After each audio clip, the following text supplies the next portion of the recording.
At 5 a.m., 3 knocks shattered everything Lucas Reed thought he knew about boundaries. When a single father, living paycheck to paycheck, opens his door to find his CEO, mascara-streaked, trembling, whispering, "Can I come in?" he faces an impossible choice. Let her in and risk the careful life he's built for his daughter, or close the door on the only person who's ever looked at him like he mattered. What happens when power meets vulnerability? When the woman who signs your paycheck shows up broken at your doorstep? Stay until the end. Hit that like button. Comment your city below so I can see how far this story travels. Now let me tell you what happened that morning. The alarm hadn't gone off yet. That was Lucas Reed's first thought when his eyes snapped open in the darkness of his Seattle apartment. For 3 seconds he lay perfectly still, his heartbeat the only sound in the room, wondering what had pulled him from sleep. Then he heard it again. Knock, knock, knock. 3 deliberate raps against his front door. Not aggressive, not timid, just purposeful. Lucas turned his head toward the digital clock on his nightstand. 5:03 a.m. The red numbers glowed like a warning. Nobody knocked on doors at 5:03 a.m. with good news. His first instinct was his daughter. He sat up quickly, the old springs in his second-hand mattress creaking in protest, and listened for any sound from Mia's room. Nothing. Just the gentle hum of her white noise machine filtering through the thin wall between them. She was still asleep. Safe. Knock, knock, knock. Whoever it was, they weren't giving up. Lucas swung his legs out of bed, his bare feet meeting the cold hardwood floor. He was wearing the same gray t-shirt and flannel pajama pants he'd worn to bed after finally getting Mia down at 9:30. There'd been tears over a scraped knee, then a request for 3 different bedtime stories, then a sudden urgent need for water, then one more hug. The usual negotiations of a 6-year-old testing boundaries. He loved every exhausting minute of it. Moving quietly through the dark apartment, Lucas grabbed his phone from the kitchen counter. No messages, no missed calls. The screen's glow illuminated the living room as he passed through it. A worn couch he'd gotten from Craigslist. Mia's art supplies still scattered across the coffee table from last night. Her pink backpack hanging by the door ready for school in a few hours. Everything in its place. Everything routine. Everything safe. That was how Lucas had built his life in the year since the divorce. Routine meant stability. Stability meant Mia didn't have to feel the ground shifting beneath her feet the way he had when his marriage fell apart. Knock, knock, knock. Coming, Lucas muttered, though he kept his voice low enough not to wake his daughter.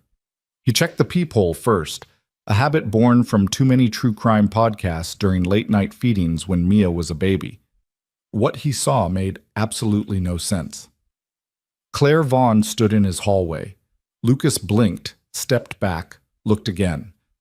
Still Claire Vaughn, the CEO of Innovative Solutions, the tech company where Lucas worked as a mid-level project coordinator, the woman whose signature was on his paychecks, the woman whose face appeared in Seattle Business Magazine and Bloomberg profiles, the woman who commanded conference rooms with the kind of authority that made seasoned investors straighten their ties. That Claire Vaughn was standing outside his apartment at 5 in the morning, except she looked nothing like the Claire Vaughn from the company website. Her dark hair, usually styled in a sleek bob that probably cost more than Lucas's monthly grocery budget, hung loose and disheveled around her face. The makeup she typically wore with precision, subtle but powerful, was smeared beneath her eyes. She wore a black dress that looked expensive but wrinkled, and she was holding her heels in one hand, standing in stockinged feet on the worn carpet of his apartment building's hallway. But it was her eyes that made Lucas unlock the door. He'd seen that look before, in his own mirror. On the worst nights after the divorce, when Mia was at her mother's place and the apartment felt too quiet and too loud at the same time. When the weight of single parenthood and loneliness and failure pressed down until breathing felt like work. Lucas opened the door. Claire Vaughn looked up at him, and for a moment neither of them spoke. Up close, he could see she'd been crying. Her eyes were red-rimmed and swollen. There was a small run in her stockings. She smelled faintly of wine and expensive perfume. "Lucas," she said, and her voice cracked on his name. "Can I come in?" Every rational thought in his head screamed no. This was his boss. This was inappropriate. This was dangerous. This could cost him his job, his stability, everything he'd worked so hard to rebuild. But he'd seen that look in the mirror too many times to turn her away. "Yeah," he said, stepping aside. "Come in." Claire Vaughn walked into Lucas Reed's apartment like someone entering a life raft after hours in cold water, desperate, grateful, barely holding herself together. Lucas closed the door quietly behind her, hyper-aware of every sound. The lock clicking into place seemed too loud. His own breathing seemed too loud. Down the hall, Mia's white noise machine hummed on, oblivious. "I'm sorry," Claire said immediately, still standing in his small entryway, still holding her shoes. "I know I shouldn't have come here. I don't know why I came here." But Lucas had a feeling she did know, because he was the only person at Innovative Solutions who'd never treated her like a celebrity or a threat. He'd never angled for her attention at company events or acted intimidated during meetings. When she'd asked his opinion on project timelines, he'd given honest answers instead of what he thought she wanted to hear. He was just Lucas, a guy trying to do good work so he could pick up his daughter on time. "Do you want some coffee?" he asked, because he didn't know what else to offer. Claire let out a sound that might have been a laugh or a sob. "God, yes, please." Lucas moved to his small kitchen, grateful for something to do with his hands. The coffee maker was a cheap drip model that took forever, but it was reliable. Like everything else in his life now. Not fancy, but it worked. "You can sit," he said, gesturing vaguely toward the couch. "Just watch out for the Legos. Mia likes to build before bed." He saw Claire's eyes flick toward the hallway where the bedrooms were, a flash of panic crossing her face. "She's asleep," Lucas added quickly. "Deep sleeper. Won't wake up until 6:30 when her alarm goes off." Claire nodded and made her way carefully to the couch, stepping around the scattered art supplies. She set her expensive heels on the floor beside the coffee table, next to a plastic container of washable markers and a drawing of what appeared to be a purple dinosaur wearing a crown. The coffee maker gurgled to life. Lucas pulled two mismatched mugs from the cabinet, one with "World's Okayest Dad" that Mia had picked out for Father's Day, and a plain blue one he'd had since college. He gave Claire the plain one. They sat in silence while the coffee brewed, the only sound the machine's rhythmic dripping and the distant hum of early morning Seattle traffic beginning to wake up outside. Lucas's apartment was on the 4th floor of a building that had seen better decades, but it had good bones. And it was his. A place where Mia could have her own room, where they could build their own routines, where her mother's chaos couldn't reach them. When the coffee was ready, Lucas poured 2 cups and brought them to the couch. Claire accepted hers with both hands, wrapping her fingers around the ceramic like she was trying to absorb its warmth. "I had a date tonight," she said suddenly, staring into the coffee. "Last night, whatever time it is now." Lucas sat in the armchair across from her, maintaining distance, maintaining some boundary, however artificial. "Okay," he said quietly. He was nice at first, smart, successful, a venture capitalist. "We met at a fundraiser last month and he asked me to dinner." Claire took a sip of coffee, winced at the heat, continued anyway. "He spent the first hour telling me how impressive I was, how intimidating, how he'd followed my career, how he admired what I'd built." Lucas waited. He'd learned in the years since becoming a single father that sometimes people just needed space to say what they needed to say. "And then," Claire continued, her voice hardening slightly, "he spent the second hour explaining how I could be more approachable, how I came across as too intense, how maybe if I let other people lead sometimes, men wouldn't find me so threatening." She looked up at Lucas then, and her eyes were bright with unshed tears. "He actually used that word, threatening, like my existence was an act of aggression." "I paid for dinner," Claire cut him off. "I paid. I said thank you for a lovely evening. I got in my car, and I sat in the parking garage for 45 minutes crying because I knew he was right. Not about being approachable, fuck that, but about being threatening. I've built my entire life to be successful, to be powerful, to be someone who doesn't need anyone. And now I'm 42 years old and so good at not needing anyone that nobody wants to be around me." Lucas set his coffee down carefully on a coaster shaped like a cartoon frog. "Another one of Mia's picks." "I don't think that's true." You don't know me, Lucas. But she said it without heat, just tired resignation. I know you run a company with over 300 employees and you remember people's names, Lucas said. I know you stayed late last month to help the graphics team meet a deadline, even though you didn't have to. I know when Tom and accounting's wife had a baby, you sent flowers and gave him an extra week of leave. He paused. People who are actually threatening don't do those things. Claire stared at him for a long moment. How did you know about the flowers? Tom showed everyone the card. He was really touched. Something shifted in Claire's expression, a crack in the careful armor she wore even now, sitting in a stranger's living room at 5 in the morning. This wasn't the first time, she said quietly. The date. This keeps happening. Different men, same story. They like the idea of me until they actually have to deal with the reality of me. What's the reality of you? Lucas asked. That I care about my work, that I make more money than they do, that I'm not going to pretend to be less competent so they feel more important. Claire's hands tightened around the coffee mug. My ex-husband said I chose ambition over our marriage. Maybe he was right. Or maybe, Lucas said carefully, he chose his ego over your marriage. Claire's head snapped up. For a second, Lucas thought he'd gone too far, crossed some invisible line between boss and employee that couldn't be uncrossed. But then her face crumpled and she started crying, real crying, the kind that came from somewhere deep and long suppressed. Lucas didn't move at first, didn't rush to comfort her or tell her it would be okay or any of the empty platitudes people offered when they were uncomfortable with someone else's pain. He just sat there, present, while Claire Vaughn, CEO, business magazine cover star, woman who'd built a tech company from scratch, fell apart on his secondhand couch. I'm sorry, she gasped between sobs. God, I'm so sorry. This is so inappropriate. I shouldn't be here. You can be here, Lucas said simply. It's okay. Why? Claire looked at him with swollen eyes. Why did I come here? I have friends. I have a therapist. I have a penthouse apartment with a view of the Sound. Why did I drive to your apartment at 5 in the morning?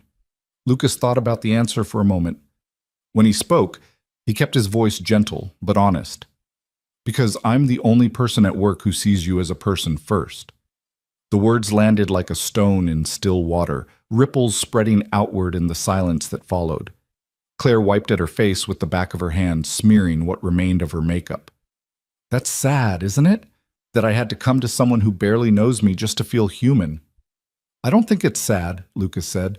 I think it's honest, and scary as hell to admit. Are you always this direct? Only when someone shows up at my door looking like they need honesty more than comfort. Claire laughed, a real laugh this time, startled and genuine. God, no wonder you never climbed the corporate ladder. You're terrible at playing politics. I have a 6-year-old who negotiates bedtime like a hostage situation, Lucas said. I used up all my political skills there. The mention of Mia seemed to remind Claire of where she was, what she was doing. She straightened up slightly, some of that CEO composure trying to reassemble itself. I should go. You have to get her ready for school. You have work. I've taken up enough of your time. You haven't, Lucas said, but he didn't push. But yeah, I do need to start getting ready soon. Claire stood, and Lucas stood with her. She picked up her expensive shoes from beside the coffee table, held them in one hand like artifacts from someone else's life. As she walked to the door, she paused, turned back. Lucas, can I ask you something? Sure. Why did you open the door? When you saw it was me, why didn't you just pretend you weren't home? Lucas thought about that question, really thought about it, about all the reasons he should have left the door closed, about professionalism and boundaries and the careful life he'd built, about protecting himself and his daughter from anything that might disrupt their hard-won stability. Because I recognize that look, he said finally, the one you had when I opened the door. I've worn it. When my marriage ended and I had to figure out how to be a single parent, and I felt like I was failing at everything. When I drop Mia at daycare and see other parents with their perfect families and wonder what was wrong with me that I couldn't hold mine together. When I felt like I was too much for some people and not enough for others, and there was nowhere in between where I actually fit. Claire's expression had gone very still. And now? Now I know that feeling passes. Not forever, but enough that you can keep going. And I know it helps to have one person who doesn't need you to be anything except honest about what you're going through. Lucas shrugged. I figured maybe you needed that tonight, this morning, whatever this is. For a moment, he thought Claire might start crying again. Instead, she did something unexpected. She smiled. A small, genuine smile that softened her whole face. Thank you, she said quietly, for opening the door. Any time, Lucas said, and meant it. Claire left without another word, slipping her shoes on in the hallway before walking toward the elevator. Lucas watched until she turned the corner, then closed and locked his door. The apartment felt different now. The air itself seemed charged with something he couldn't quite name. He looked at the couch where Claire had sat, at the coffee mug she'd used, at the Legos and art supplies and all the evidence of his small, simple life. What the hell had just happened? He didn't have time to process it. Down the hall, he heard the first stirrings of Mia waking up. A yawn, the creak of her bed, the soft pad of feet heading toward the bathroom. In 15 minutes, she'd emerge ready for breakfast and questions about what they were going to do today and whether she could wear her rainbow shirt even though it was dirty. Lucas returned the coffee mugs to the kitchen, rinsed them out, set them in the dish rack. By the time Mia appeared in her pajamas with her stuffed rabbit tucked under one arm, he had eggs scrambling on the stove and her favorite cartoon queued up on the tablet. Morning, Bug, he said, and she climbed onto her chair at their small table. Morning, Daddy. Did you sleep good? Yeah, Lucas said, which was technically true. He had slept well, right up until the knock on the door that had tilted his whole world sideways. Did you? I dreamed about dinosaurs, Mia announced. They were nice dinosaurs. They had a tea party. Sounds like a good dream. She nodded seriously and started eating her eggs when he put the plate in front of her. Lucas sat across from her with his own breakfast, watching his daughter, the best thing he'd ever done, the reason he got up every morning, the reason he'd learned to be brave even when he felt like hiding. His phone buzzed on the counter. A text from an unknown number. Thank you again. And please, what happened this morning stays between us. Lucas stared at the message. Then he typed back. Of course. You okay? 3 dots appeared, disappeared, appeared again. Getting there. See you at work Monday. Lucas deleted both messages, then sat back down across from his daughter. Daddy? Mia was looking at him curiously. You look funny. Funny how? Like when you're thinking really hard about something. Smart kid.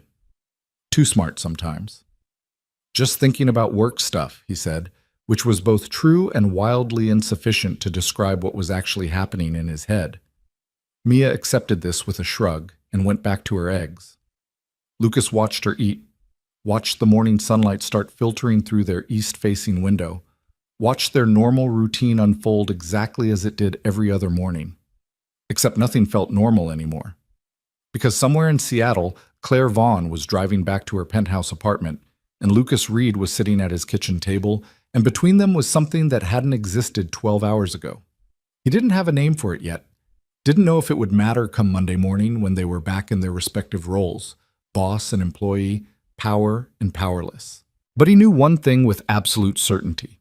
He'd opened that door for a reason, and whatever happened next, whatever consequences came from showing Claire Vaughn that she could be vulnerable and still be safe, he wouldn't take it back. Some decisions you made with your head. Some you made with your gut. This one, Lucas had made with the part of himself that remembered what it felt like to be seen as human when everyone else only saw your failure. And he couldn't regret that. Not now. Not ever. The weekend passed in the usual blur of single-parent logistics. Saturday was grocery shopping and laundry and Mia's soccer practice where Lucas stood on the sidelines with other parents, making small talk about the weather and upcoming school events. Nobody asked about his personal life, and he didn't offer. That was the unspoken agreement of divorced parent gatherings. Everyone had their own complicated story, and nobody pushed.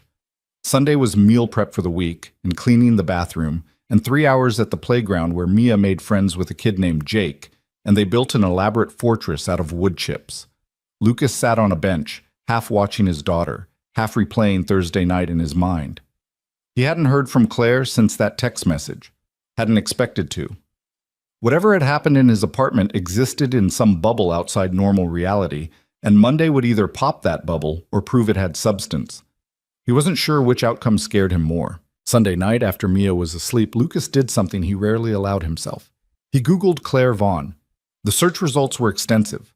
Her company, Innovative Solutions, had started as a small consulting firm 15 years ago and grown into a major player in tech infrastructure. Claire had a reputation for being brilliant and demanding in equal measure. She'd been featured in Forbes, Fortune, TechCrunch. There were interviews where she discussed her leadership philosophy, her approach to building company culture, her thoughts on women in tech. In every photo, she looked composed, powerful, in control. Nothing like the woman who'd cried on his couch at 5 a.m. Lucas closed the browser and went to bed, but sleep was slow in coming. His mind kept circling back to the same question. What did Claire Vaughn need from him that she couldn't get from anyone else in her life? The answer felt important, but he couldn't quite grasp it. Monday morning arrived with unseasonable rain, the kind of Seattle drizzle that made everything gray and slick. Lucas dropped Mia at school, kissed her forehead, reminded her that Grandma would pick her up today because he had a late meeting. "Love you, Bug." "Love you, Daddy." Then he was driving to work, his windshield wipers keeping rhythm with his nervous heartbeat. Innovative Solutions occupied 3 floors of a modern building in South Lake Union. Lucas parked in the garage, rode the elevator to the 7th floor, nodded to familiar faces as he made his way to his cubicle. Everything looked exactly as it had last Thursday. Same gray carpet, same ergonomic chairs, same buzz of conversation and clicking keyboards. Like the world hadn't shifted on its axis sometime around 5 a.m., 4 days ago. Lucas settled at his desk, logged into his computer, pulled up his email. 63 new messages since Friday. He started working through them methodically, falling into the comfortable rhythm of task management and project coordination. At 10:30, he had a team meeting in Conference Room B. He gathered his laptop and notebook, refilled his coffee, and headed down the hall. Claire was in the elevator when the doors opened. For a fraction of a second, they just looked at each other. She was back in her armor, sleek navy suit, hair styled perfectly, subtle makeup that somehow made her look both professional and striking. The CEO version of Claire Vaughn, the one from the website photos. "Lucas," she said evenly. "Good morning."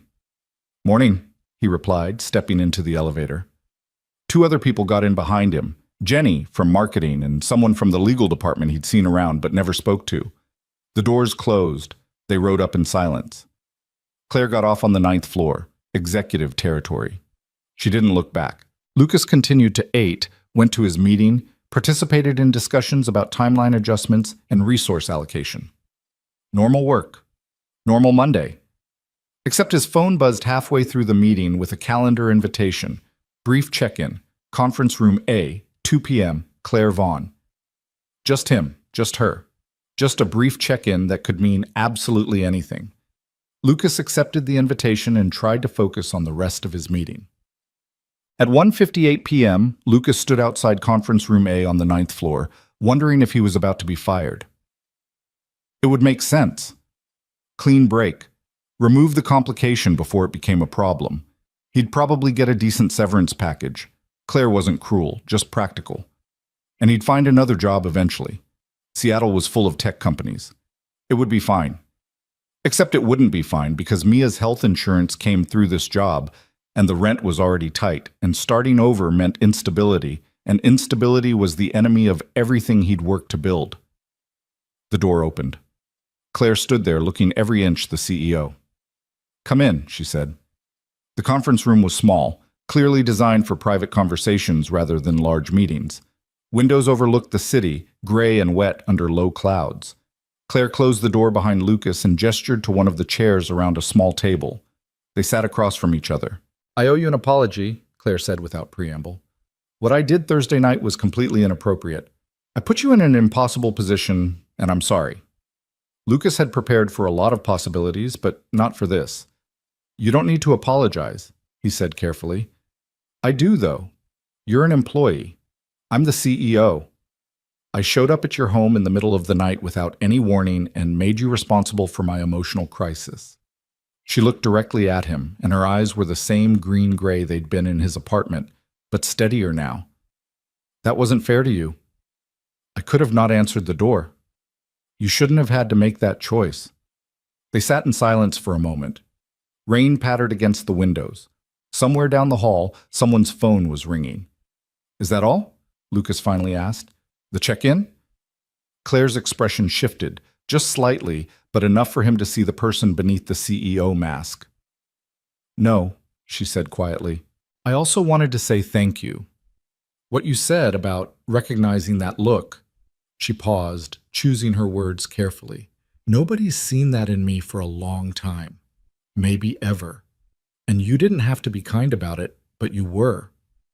You were in pain, Lucas said simply. I'm not going to be cruel to someone who's in pain. Most people would have at least been uncomfortable. I was uncomfortable. I'm still uncomfortable, but that doesn't mean you didn't deserve help.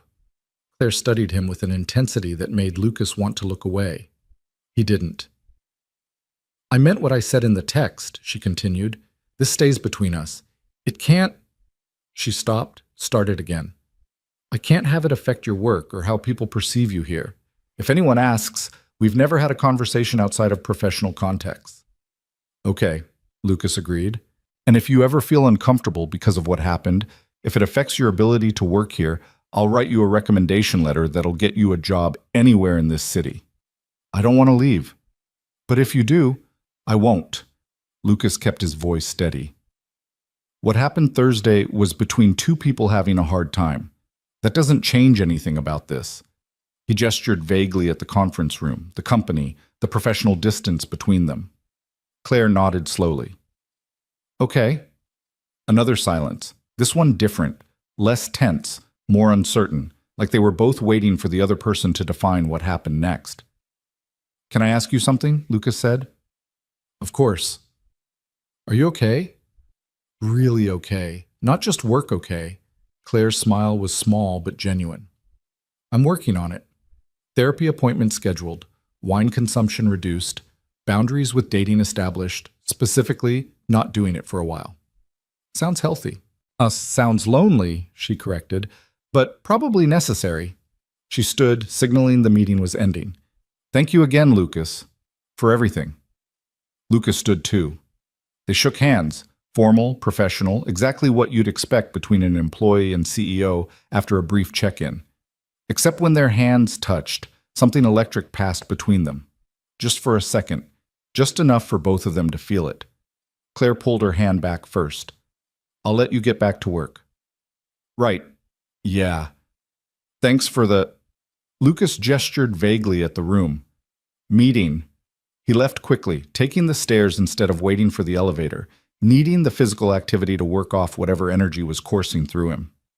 That evening, after picking up Mia from his mother's house and making dinner and supervising homework and doing the bedtime routine, Lucas sat in his living room with a beer he didn't really want. His phone buzzed. Unknown number again. I lied earlier. I'm not working on being okay. I'm working on pretending to be okay.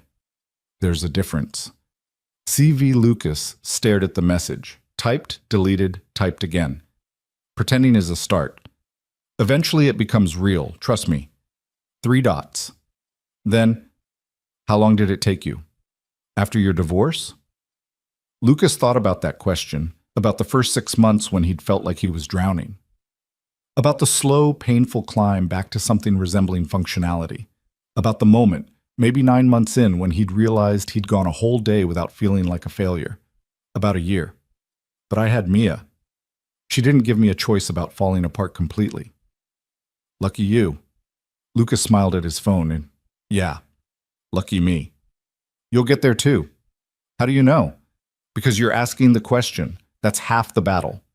No response came. Lucas finished his beer, deleted the messages again, and went to bed. But as he lay in the darkness, listening to the rain against his window and the distant sound of Mia's white noise machine, he couldn't shake the feeling that something had fundamentally changed. He'd opened a door at 5 a.m. on Thursday, and he wasn't sure he'd ever really close it again. The text messages continued.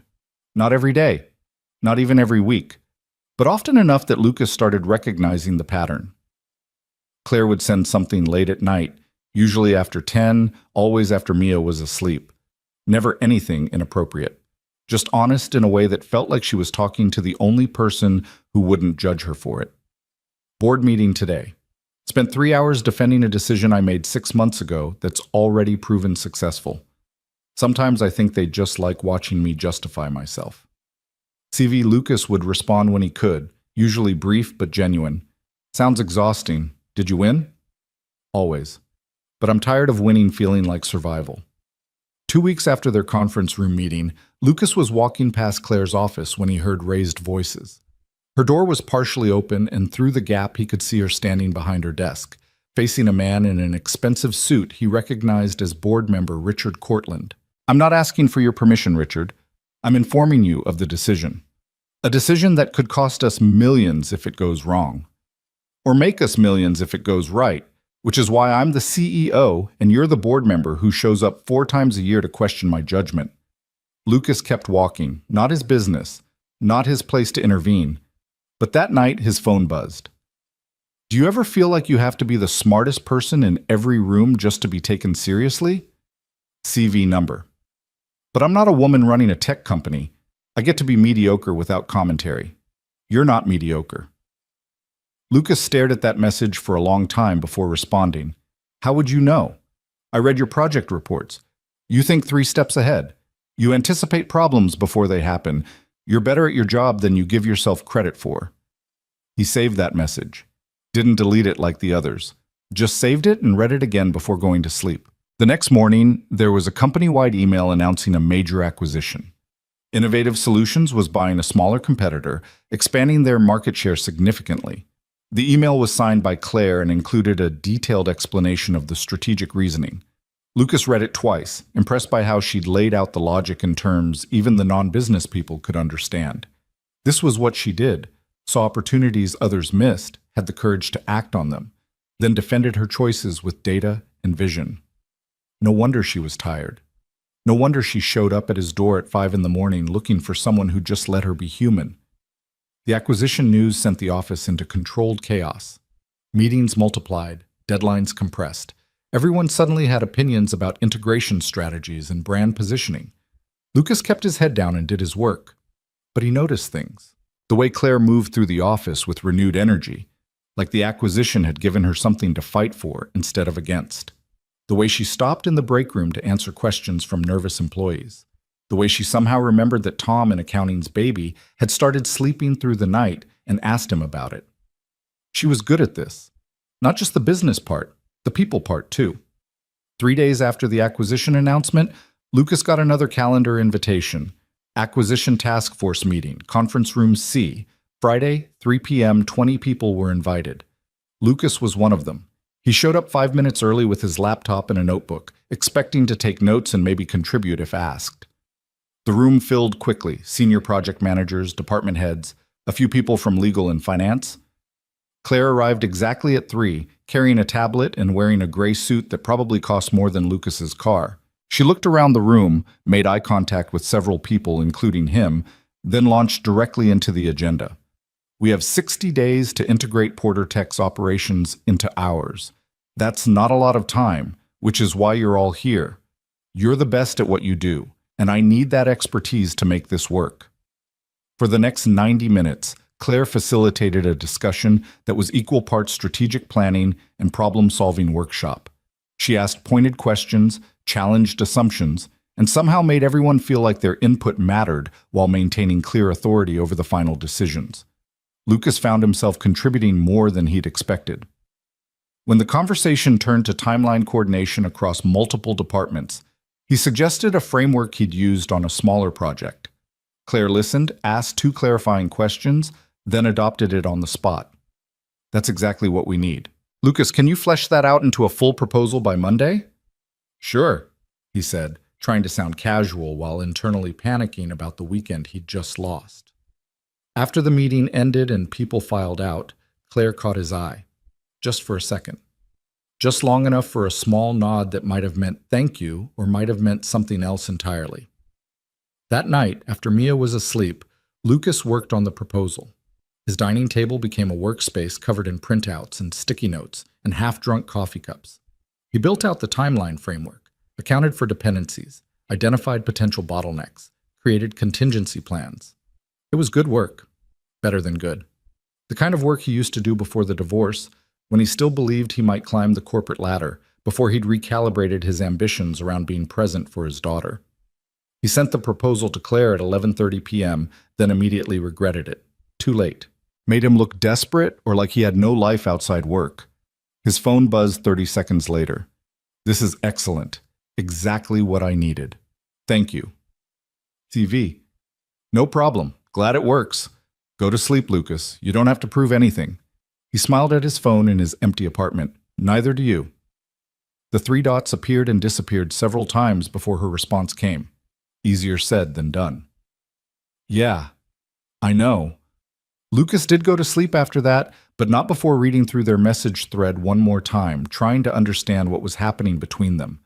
It felt like friendship, except friends didn't usually have this much power imbalance. It felt like something more than friendship, except they'd never crossed any line that would make it actually inappropriate. They existed in some undefined space between professional and personal, and Lucas had no idea if that was sustainable or dangerous or both. The acquisition task force met twice a week for the next month.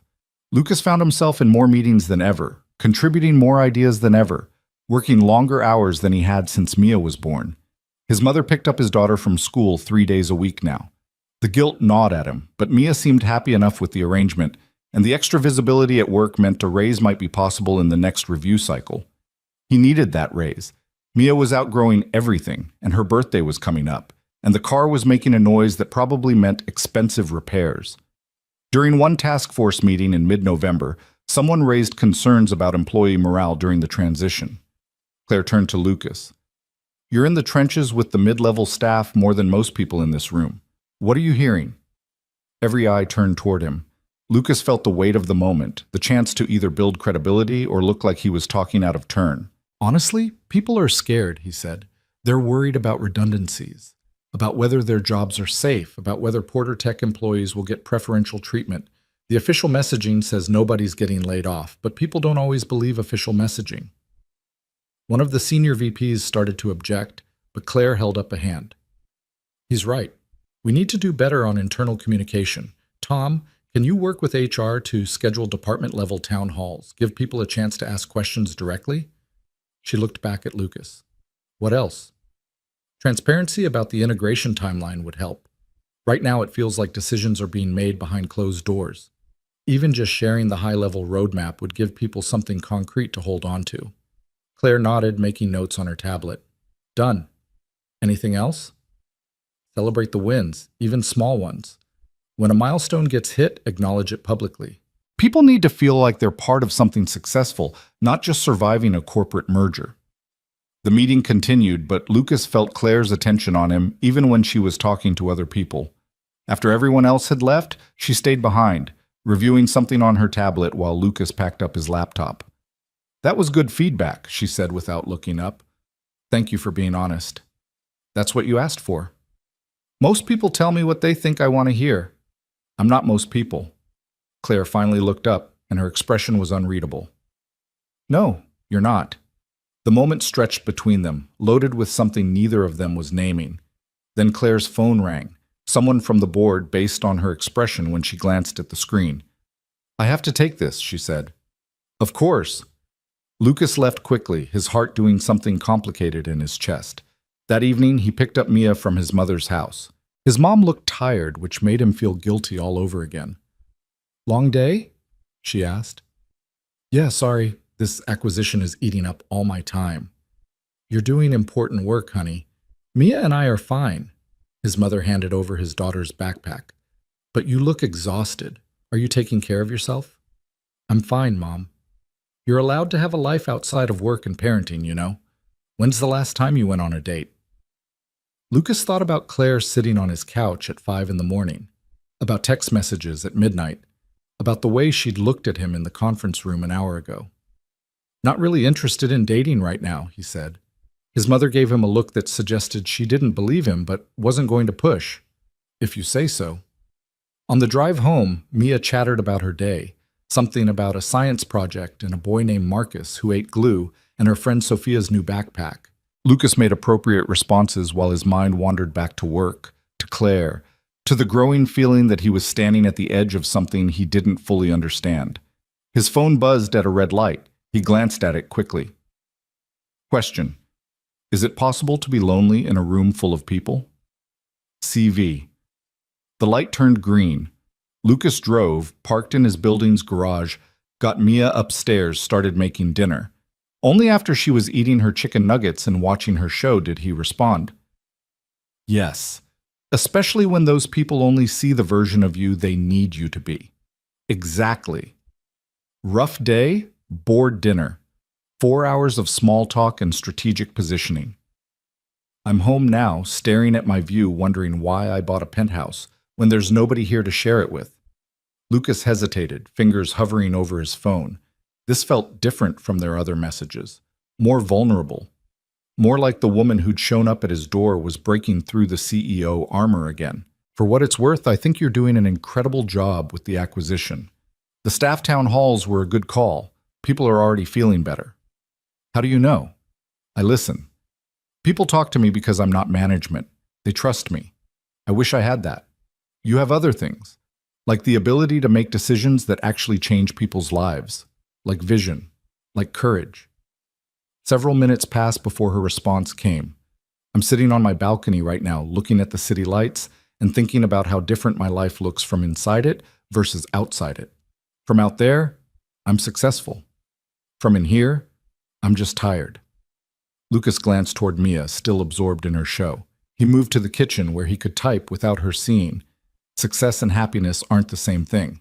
You can have one without the other. Which do you have? Happiness. Mostly. On good days. What about bad days? On bad days, I remember that Mia deserves a parent who tries, so I keep trying. She's lucky to have you. I'm lucky to have her. He almost left it there. Almost set the phone down and went back to normal evening routines. But something pushed him to add one more message. You don't have to be lonely, you just have to let people see the real you. I did that once. Thursday morning, 5 a.m. Remember? I remember, and I haven't regretted it, which scares me. Lucas stared at that message, his heart rate picking up. They were edging into territory they'd carefully avoided for weeks, acknowledging something beyond professional respect or casual friendship. Why does it scare you? The 3 dots appeared and disappeared multiple times. 5 minutes passed. Then, because you're the first person in years who I want to be honest with, and I'm your boss, and this can't go anywhere even if we wanted it to, and I don't know if you even want it to, and I'm typing too much and I should stop. Lucas read that message 3 times. His hands were shaking slightly. Daddy? Mia was looking at him from the couch. Are you okay? Yeah, Bug, I'm fine. Just work stuff. You look funny again. He set the phone down. Come on, let's get you ready for bed. The bedtime routine took an hour. Bath, pajamas, teeth, 3 stories, 2 glasses of water, 1 last hug. When Mia finally settled, Lucas sat on the edge of her bed in the soft glow of her nightlight. Daddy loves you very much, he said, brushing hair back from her forehead. I know, love you too. She yawned. Is work making you happy? The question caught him off guard. What makes you ask that? Grandma says you're working a lot, and you look tired, but also kind of smiley sometimes. Smart kid. Too smart. Work is busy right now, but yeah, I'm happy, especially when I'm with you. She seemed satisfied with that answer. Within minutes, she was asleep. Lucas returned to the living room and picked up his phone. He'd left Claire waiting for almost 90 minutes. Maybe she'd given up. Maybe she'd come to her senses and deleted everything. But there was one more message. I'm sorry, that was inappropriate. Please forget I said anything. CV Lucas sat on his couch, the same couch where this had all started. He thought about what the safe response would be, the professional response, the response that maintained boundaries and protected both of them. Then he thought about Claire crying in his living room, about her admission that she felt threatening, about the weight of being the only person who'd seen her as human. He typed carefully. I don't want to forget you said it, but I also don't know what to do with it. You're right that this is complicated. You're right that I'm your employee. You're right that there are about 50 reasons why this, whatever this is a bad idea. He paused, then continued. But I also think about that morning more than I should. And I read your messages as soon as they come in. And I notice when you're in a meeting looking stressed because I've learned to recognize the small tells. And yeah, that scares me too. Send. No taking it back now. His phone rang immediately, Claire's name on the screen. Lucas answered. Hi. Hi. Her voice sounded different on the phone, softer, less certain. I needed to hear your voice, to make sure you're real and this is real, and I'm not just inventing something that isn't there. I'm real. This is real. What is this, Lucas? I don't know, but I don't think it's nothing. He heard her breathe out slowly. We can't. There are rules. Power dynamics. I could lose my company. You could lose your job. I know. And you have Mia to think about. Stability. Her needs come first. Always, Lucas agreed. Which is why we don't do anything reckless. Why we don't cross lines we can't uncross. Then what do we do? Lucas thought about it. About what he could offer that wouldn't compromise either of them. About what they both needed that existed in the space between professional and personal. We're honest with each other, he said finally. No games, no pretending. If something's happening here, we acknowledge it, and we figure out together if there's a way forward that doesn't hurt anyone. That sounds impossible. Maybe, but ignoring it hasn't made it go away. Claire laughed quietly. No, it really hasn't. A pause. I have a confession. Okay. I put you on the task force because you're good at your job. But I also did it because I wanted an excuse to see you more often, to work with you, to have legitimate reasons to talk to you. Lucas closed his eyes. I wondered about that. Is that awful? Did I abuse my position? I don't know. Did I work extra hard on that timeline proposal because I wanted to impress you, not just professionally? Did you? Yeah, I did. They sat in silence for a moment, the phone line humming between them. This is dangerous, Claire said softly. Probably. We should stop, right now, before it gets worse. We should. Neither of them hung up. Lucas?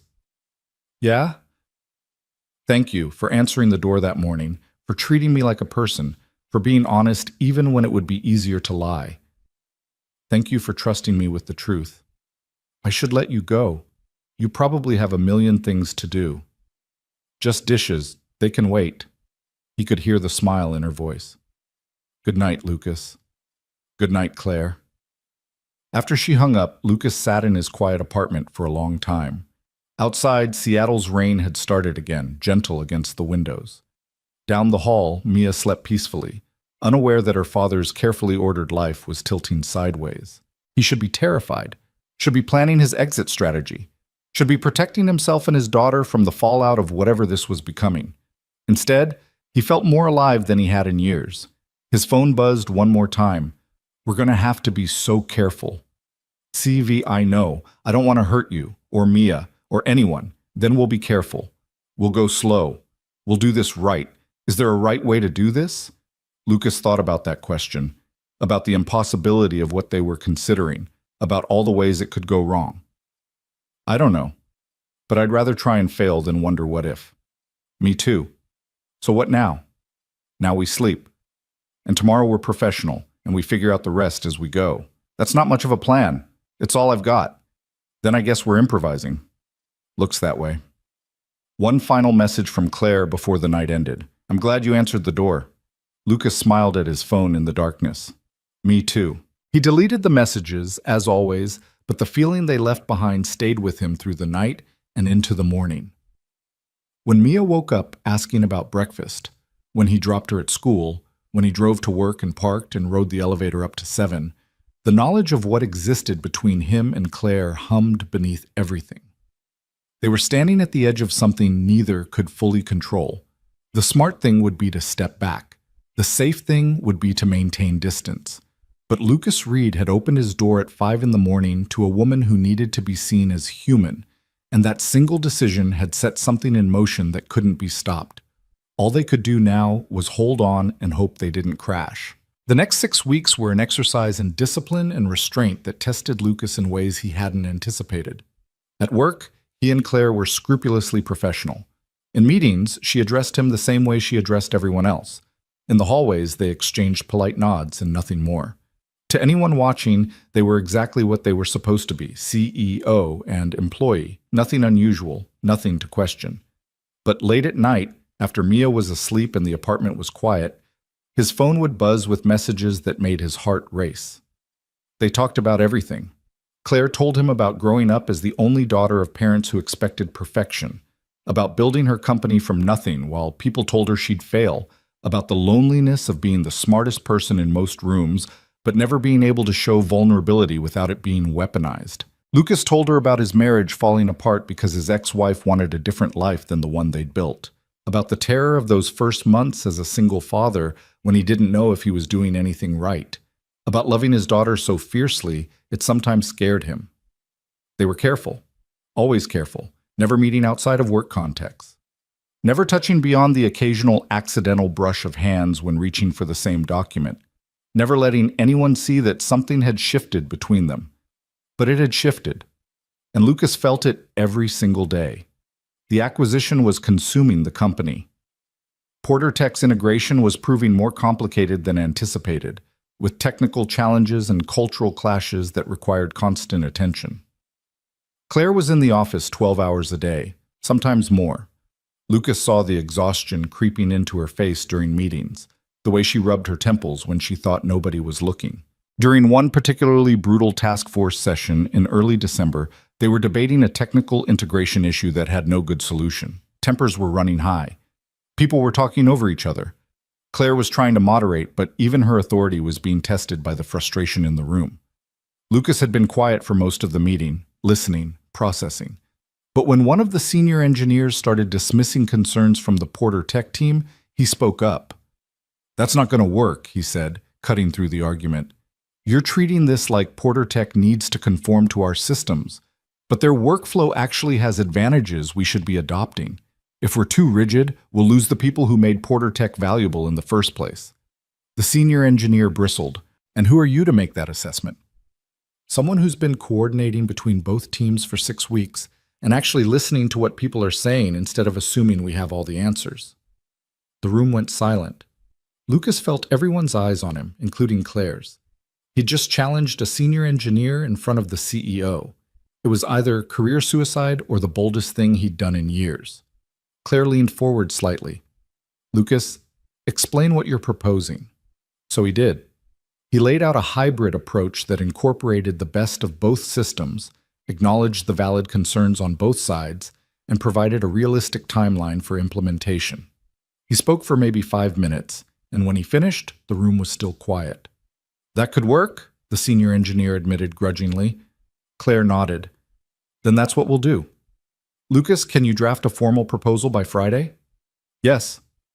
The meeting continued, but the dynamic had shifted. People started actually listening to each other instead of just defending their positions. By the time they wrapped up 90 minutes later, they had a clear path forward. As everyone filed out, Claire caught Lucas's eye and gave him the smallest nod. Just a fraction of acknowledgement that nobody else would notice. But he felt it like a touch. That night, his phone buzzed at 11:15. "You were brilliant today." "CV, just tired of people talking past each other. It was more than that. You saw a solution nobody else could see. And you had the courage to call out the senior engineer when he was being an ass. Might have been a stupid risk." "It wasn't. It was leadership." Lucas stared at that word. Leadership. He'd never thought of himself that way. He was just a single dad doing his job, trying to keep his head above water. "I don't know about that." "I do. I've been watching you, Lucas, the way people come to you with problems, the way you listen before you speak, the way you find solutions that consider everyone involved. That's leadership, and it's rare." He didn't know how to respond to that, so he shifted the subject. "How are you holding up? You looked exhausted today." "I am exhausted. I'm in the office right now working on board reports that are due tomorrow morning." Lucas glanced at his watch. Past 11 on a Tuesday night, and she was still at work. "You should go home." "I will. Soon. Just need to finish this section." "Claire, go home." A long pause before her response came. "Why do you care?" The question felt like a test, like she was pushing to see how honest he'd be. Because I see you running yourself into the ground, and I wish I could help. Because you deserve to rest. Because someone needs to tell you that you don't have to prove anything to anyone anymore. I wish that were true. It is true. You've already built something incredible. You've already proven yourself 100 times over. At some point, you have to believe that's enough. When did you get so wise? When my marriage fell apart, and I had to figure out what actually mattered. Turns out it's not impressing people or meeting impossible standards. It's being present for the people who need you and being honest about what you need too. And what do you need, Lucas? The question hung between them through the phone, loaded with meaning. Lucas sat on his couch in the darkness, choosing his words carefully. Right now? I need to know you're going to go home and get some sleep instead of working until 2 in the morning.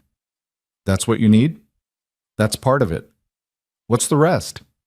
Lucas closed his eyes, feeling the pull of honesty against the weight of wisdom. I need you to stop being so hard on yourself. I need you to know that the person you are when you're not being the CEO, the one who showed up at my door at 5 in the morning, that person is worth more than all the board reports and strategic plans in the world. I need you to believe you're enough exactly as you are. His phone stayed silent for so long he thought he'd gone too far. Then it rang. Hi, he answered. I packed up my laptop, Claire said without preamble. I'm in my car in the parking garage. I'm going home because you told me to, and I need you to know that nobody's done that in years, cared enough to tell me to stop working and take care of myself. Someone should have been doing it all along. Well, they weren't.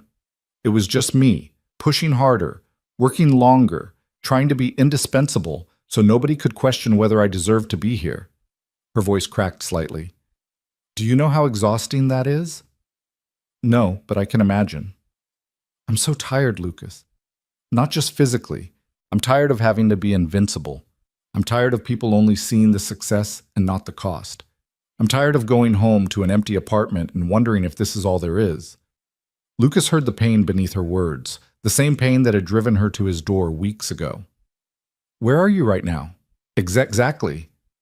Sitting in my car, still in the garage. Have you eaten dinner? A pause. No. There's a diner on Pike Street. Lou's. Do you know it? I think so.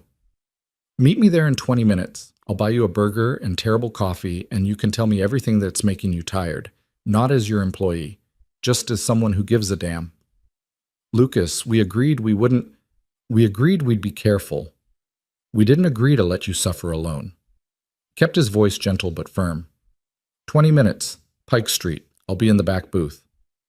He hung up before she could argue, then immediately panicked about what he'd just done. This was crossing a line. This was exactly the kind of thing they'd promised to avoid. But the thought of Claire sitting alone in her car, exhausted and hurting, made the risk feel necessary. Lucas checked on Mia, still sleeping soundly, then texted his neighbor Mrs. Chen, who'd helped him out a few times before. She was a retired teacher who kept odd hours and had always told him to call if he needed anything. Emergency work thing. Can you listen for Mia for an hour? We'll pay you. The response came within seconds. Already in my pajamas, but sure. Leave your door unlocked. And you don't have to pay me, dear. Lucas left a note on the kitchen counter, just in case Mia woke up, grabbed his jacket, and drove to the diner. He was there in 15 minutes, slid into a back booth that was mostly hidden from the street, and ordered 2 coffees. Claire arrived exactly 20 minutes after his call, still wearing her work clothes but looking somehow smaller than she did in the office. She spotted him, hesitated for just a second, then walked to the booth and sat down across from him. This is a bad idea, she said. Probably. We shouldn't be here. And yet here we are. The waitress came by, an older woman named Dolores who'd been working at Lou's since before Lucas was born. She took their order without comment or curiosity, just efficient professionalism that suggested she'd seen every kind of late-night conversation this city had to offer. After she left, Claire wrapped her hands around her coffee mug the same way she had that first morning in his apartment. I don't know what I'm doing, she admitted quietly. With the acquisition, with work, with this? Lucas gestured between them. All of it. Any of it. She looked up at him, and her eyes were tired in a way that went deeper than lost sleep. I built this company from nothing. I spent 15 years making it successful. And now I'm acquiring another company to make it bigger and more successful, and I don't even know why anymore. What's the point? So I can work harder? Make more money I don't have time to spend? Prove something to people whose opinions shouldn't matter? Then why are you doing it? Because it's what I do. It's who I am. If I'm not the successful CEO building an empire, then who am I? Lucas let that question sit between them for a moment. You're Claire, he said finally. The person who remembers people's names and sends flowers when they have babies and stays late to help teams meet deadlines. The person who showed up at my door at 5 in the morning because you needed someone to see you as human. That person exists whether or not you're acquiring companies. That person feels weak. That person feels real. There's a difference. Their food arrived. Burgers and fries that were probably terrible for them, but tasted like comfort. They ate in companionable silence for a few minutes. The diner's warmth and low lighting creating a bubble of privacy despite the other customers scattered around. Can I tell you something? Claire said eventually. Something I haven't told anyone? Of course. I'm thinking about stepping down. After the acquisition is complete and everything's integrated, just walking away from the CEO position. Lucas set down his burger. Are you serious? I don't know, maybe, probably not, but I think about it. She picked at her fries. I could stay on the board, consult, mentor the new leadership, but actually running the company day to day? I'm not sure I want that anymore. I'm not sure I ever really wanted it, or if I just wanted to prove I could do it. What would you do instead? I have no idea. That's the terrifying part. My entire adult life has been built around this company. If I'm not the CEO, I don't know who I am or what I want. She looked at him directly. Does that sound crazy? It sounds human and brave and scary as hell. I haven't made any decisions. I'm probably just tired and talking nonsense. Maybe. Or maybe you're finally being honest about what you actually need instead of what you think you should want. Claire smiled, but it was sad around the edges. When did you become my therapist? When you showed up at my door looking for honesty instead of comfort. I'm just returning the favor. They finished their meal talking about other things. Mia's upcoming birthday, the Seattle rain that never seemed to end, a movie Claire had seen that Lucas needed to watch. Normal conversation between two people who were becoming friends, except for the undercurrent of everything they weren't saying. When Dolores brought the check, Lucas grabbed it before Claire could. I invited you. I'm paying.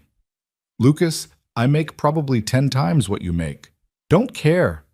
My invitation, my treat. She didn't argue, just watched him with an expression he couldn't quite read.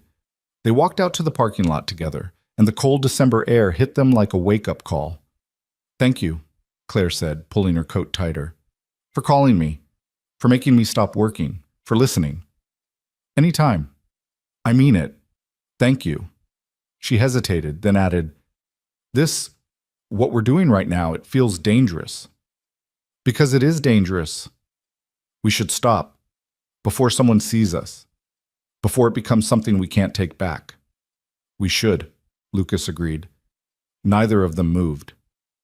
I need to tell you something, Claire said, her breath visible in the cold air. And I need you to be honest about how you respond. Lucas's heart rate picked up. Okay. That morning when I showed up at your door, I told myself it was because you were safe.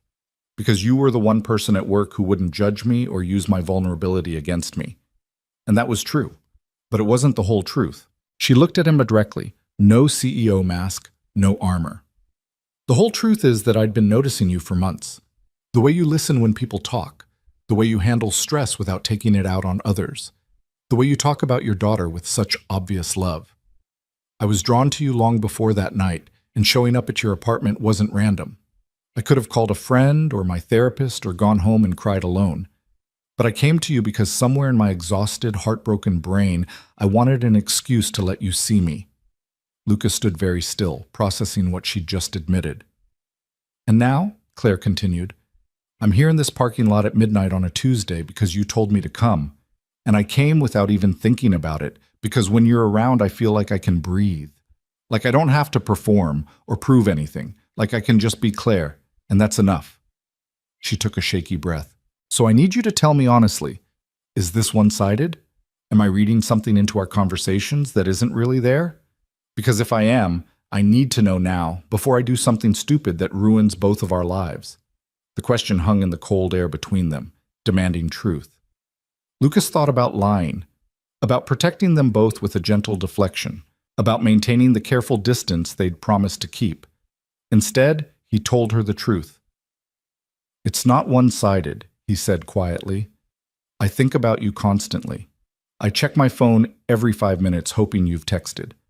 I volunteer for extra work just to be in meetings with you. When you're stressed, I feel it. When you're happy, I feel that too. And yeah, that scares the hell out of me because you're my boss and I'm a single dad who can't afford to lose his job, and this could blow up in ways that hurt everyone involved, including my daughter." He paused. "But it's not one-sided, not even close." Claire's eyes were bright with unshed tears. "So what do we do? We're already doing it. We're being honest. We're acknowledging what's happening without pretending it's nothing." "That's not a plan, Lucas. That's just naming the problem." "I know, but it's all I've got right now." They stood in silence, the distance between them feeling both too far and dangerously close. "I should go," Claire said finally. "I should get in my car and drive home, and we should pretend this conversation never happened, and tomorrow we should be professional and distant and safe." "You should," Lucas agreed. "But I don't want to." "I know, I don't want you to either." Claire laughed, but it sounded more like a sob. "This is impossible, you know that, right? There's no version of this that ends well. Maybe, or maybe we're just scared because neither of us has ever tried to do something this honest before. You're a romantic. Did anyone ever tell you that?" "My ex-wife, usually as an insult." "It's not an insult." Claire took a step closer, then stopped herself. "I need to ask you something, and I need you to really think before you answer." "Okay? If I wasn't your boss, if there was no power imbalance, no risk to your job, no complications, would you want this? Would you want me?" Lucas didn't hesitate. "Yes." "Why?" "Because you're brilliant and brave and you care about people even when you pretend you don't. Because you build things that matter and you push yourself harder than anyone should have to. Because when you let your guard down, you're funny and vulnerable and real in ways that make my chest ache. Because my daughter is the most important thing in my life, and somehow I know you'd understand that instead of resenting it." He met her eyes. "Because I haven't felt this alive in years, and that's terrifying and exhilarating, and I don't want it to stop." Claire's breath caught. "Lucas, but you are my boss," he continued, "and there is a power imbalance. And I do have Mia to think about. So wanting you and doing something about wanting you are two very different things." "What if the power imbalance didn't exist anymore?" "What are you saying?" "I'm saying that after the acquisition is finalized, after the integration is complete, I'm seriously considering stepping down as CEO. Not because of you, or not only because of you, but because I'm realizing I built my entire life around being successful instead of being happy, and maybe it's time to change that." Lucas felt like the ground had shifted beneath his feet. "Claire, you can't make that decision because of this. Because of us." "I'm not. I'm making it because I'm 42 years old, and I'm tired, and I want a life that includes more than work and loneliness. You're part of that realization, but you're not all of it. And if you step down, then I'm not your boss anymore. Then the power imbalance disappears. Then we could—" She stopped, seeming to realize what she was suggesting. "Then we could see if this is real or just two lonely people finding comfort in each other." "How long until the acquisition is finalized? 4 months? Maybe 5? That's a long time." "I know. A lot could change." "I know that too." Lucas ran a hand through his hair, trying to process everything she'd just said. "So what? We just wait? Keep texting late at night and pretending during the day and hoping nothing happens to screw this up? Unless you have a better idea." He didn't, and the frustration of that burned in his chest. "I need to get home," he said. "My neighbor's watching Mia, and it's late." "Of course." "I'm sorry. I shouldn't have kept you." "Claire." He waited until she looked at him. "I'm glad you told me. All of it. And I'm glad I told you the truth too. But we both need to think about what we're doing here. Really think about it. Because once we cross certain lines, we can't uncross them." "I know." Do you? Because I've already been through one divorce. I've already rebuilt my life from the ground up once. If this goes wrong, if we do this and it falls apart, I don't know if I can do that again, especially with Mia watching. Claire's face fell. I would never hurt Mia, or you, not intentionally. I know you wouldn't, but intentions don't always protect people from getting hurt. The words sat heavy between them. Lucas hated saying them, hated the look on Claire's face, but they needed to be said. You're right, she said quietly. We should think. We should be smart about this. Yeah. So we'll wait. We'll be professional. We'll see how things develop over the next few months. Okay. Neither of them moved. The parking lot was nearly empty now, just a few scattered cars and the distant sound of traffic. They stood 3 feet apart, close enough to touch, but miles away in every way that mattered. Good night, Lucas, Claire finally said. Good night. She walked to her car and he watched her go. She looked back once before getting in, and even from a distance he could see the conflict on her face, want and wisdom at war with each other. Lucas drove home in silence, his mind racing. Mrs. Chen was reading on his couch when he got there, Mia still sleeping soundly down the hall. Everything okay? She asked. Yeah. Work crisis. Thank you for coming over. Any time, dear. You look stressed. Long day. She left with a knowing look that suggested she didn't quite believe him. Lucas locked the door behind her, checked on Mia one more time, then sat on his couch in the darkness. His phone buzzed. I'm home. Thank you for tonight. For everything. CV. You're welcome. I meant what I said, about stepping down, about wanting a different life. I know. But you need to make that decision for yourself, not for us. What if it's both? Then you need to be sure, really sure. Because if you give up something that important and then we don't work out, you'll resent me forever. A long pause before her response. You're protecting me from myself. Someone has to. Most men would just take what I'm offering. I'm not most men. And you're not something to be taken. Another pause, longer this time. 4 months, Lucas. Can you wait 4 months? He thought about Mia sleeping in the next room, about his job and his stability and all the reasons this was complicated, about the way Claire had looked at him in that parking lot, vulnerable and hopeful and scared. I've waited 34 years to feel this way about someone. I can wait 4 more months. Promise? Promise. But Claire? Yeah? You have to promise me something too. Promise me you'll figure out what you really want, not what you think you should want, not what would be easiest or safest. What you actually want for your life. I want you. Beyond me. What do you want? The 3 dots appeared and disappeared several times before her final message came. I don't know, but I'm going to figure it out. Good. Lucas deleted the messages, then sat in the quiet darkness of his apartment, feeling the weight of what they'd just committed to. 4 months of waiting. 4 months of being professional while something impossible pulled them together. 4 months of hoping nothing fell apart before they had a chance to see if this could actually work. It was the longest short-term plan he'd ever agreed to. But as he finally headed to bed, exhausted and uncertain and more hopeful than he'd been in years, Lucas realized something important. For the first time since his divorce, he wasn't just surviving. He wasn't just going through the motions of work and parenting and routine. He was actually living, actually feeling, actually believing that maybe his life could include something beyond stability and responsibility. And that scared him more than anything, but it also felt like the beginning of something that might actually be worth the risk. The 4 months stretched ahead of them like a test neither had studied for. Lucas threw himself into work with renewed focus, partly because the acquisition demanded it, and partly because staying busy kept him from overthinking every interaction with Claire. The task force meetings continued twice weekly, and he found himself speaking up more often, offering solutions that were increasingly adopted. People started coming to him directly with problems, bypassing their managers because they trusted his judgment. He was becoming exactly what Claire had called him that night, a leader. And it terrified him almost as much as it thrilled him. Mia's 7th birthday came in mid-December, and Lucas threw her a party at the apartment with 6 of her friends, pizza, and a homemade cake that leaned slightly to one side. She didn't care about the imperfections. She cared that her dad had made it himself, that her friends were there, that she got the art set she'd been asking for. Best birthday ever, she declared at bedtime, still wearing her party hat. I'm glad, Bug. Can I ask you something? Always. She picked at the edge of her blanket, suddenly serious. Are you happy, Daddy?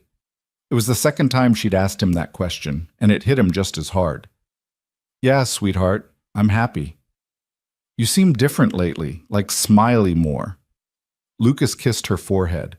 That's because I have you, and because work's going well, and because life is good. It wasn't a lie. Not entirely. Life was good, just complicated in ways his 7-year-old didn't need to know about. After she fell asleep, Lucas checked his phone. Claire had texted earlier. Tell Mia happy birthday from me. 7 is a great age. CV. He'd never mentioned Mia's birthday to Claire, which meant she'd either looked it up in HR records or remembered from some passing comment months ago.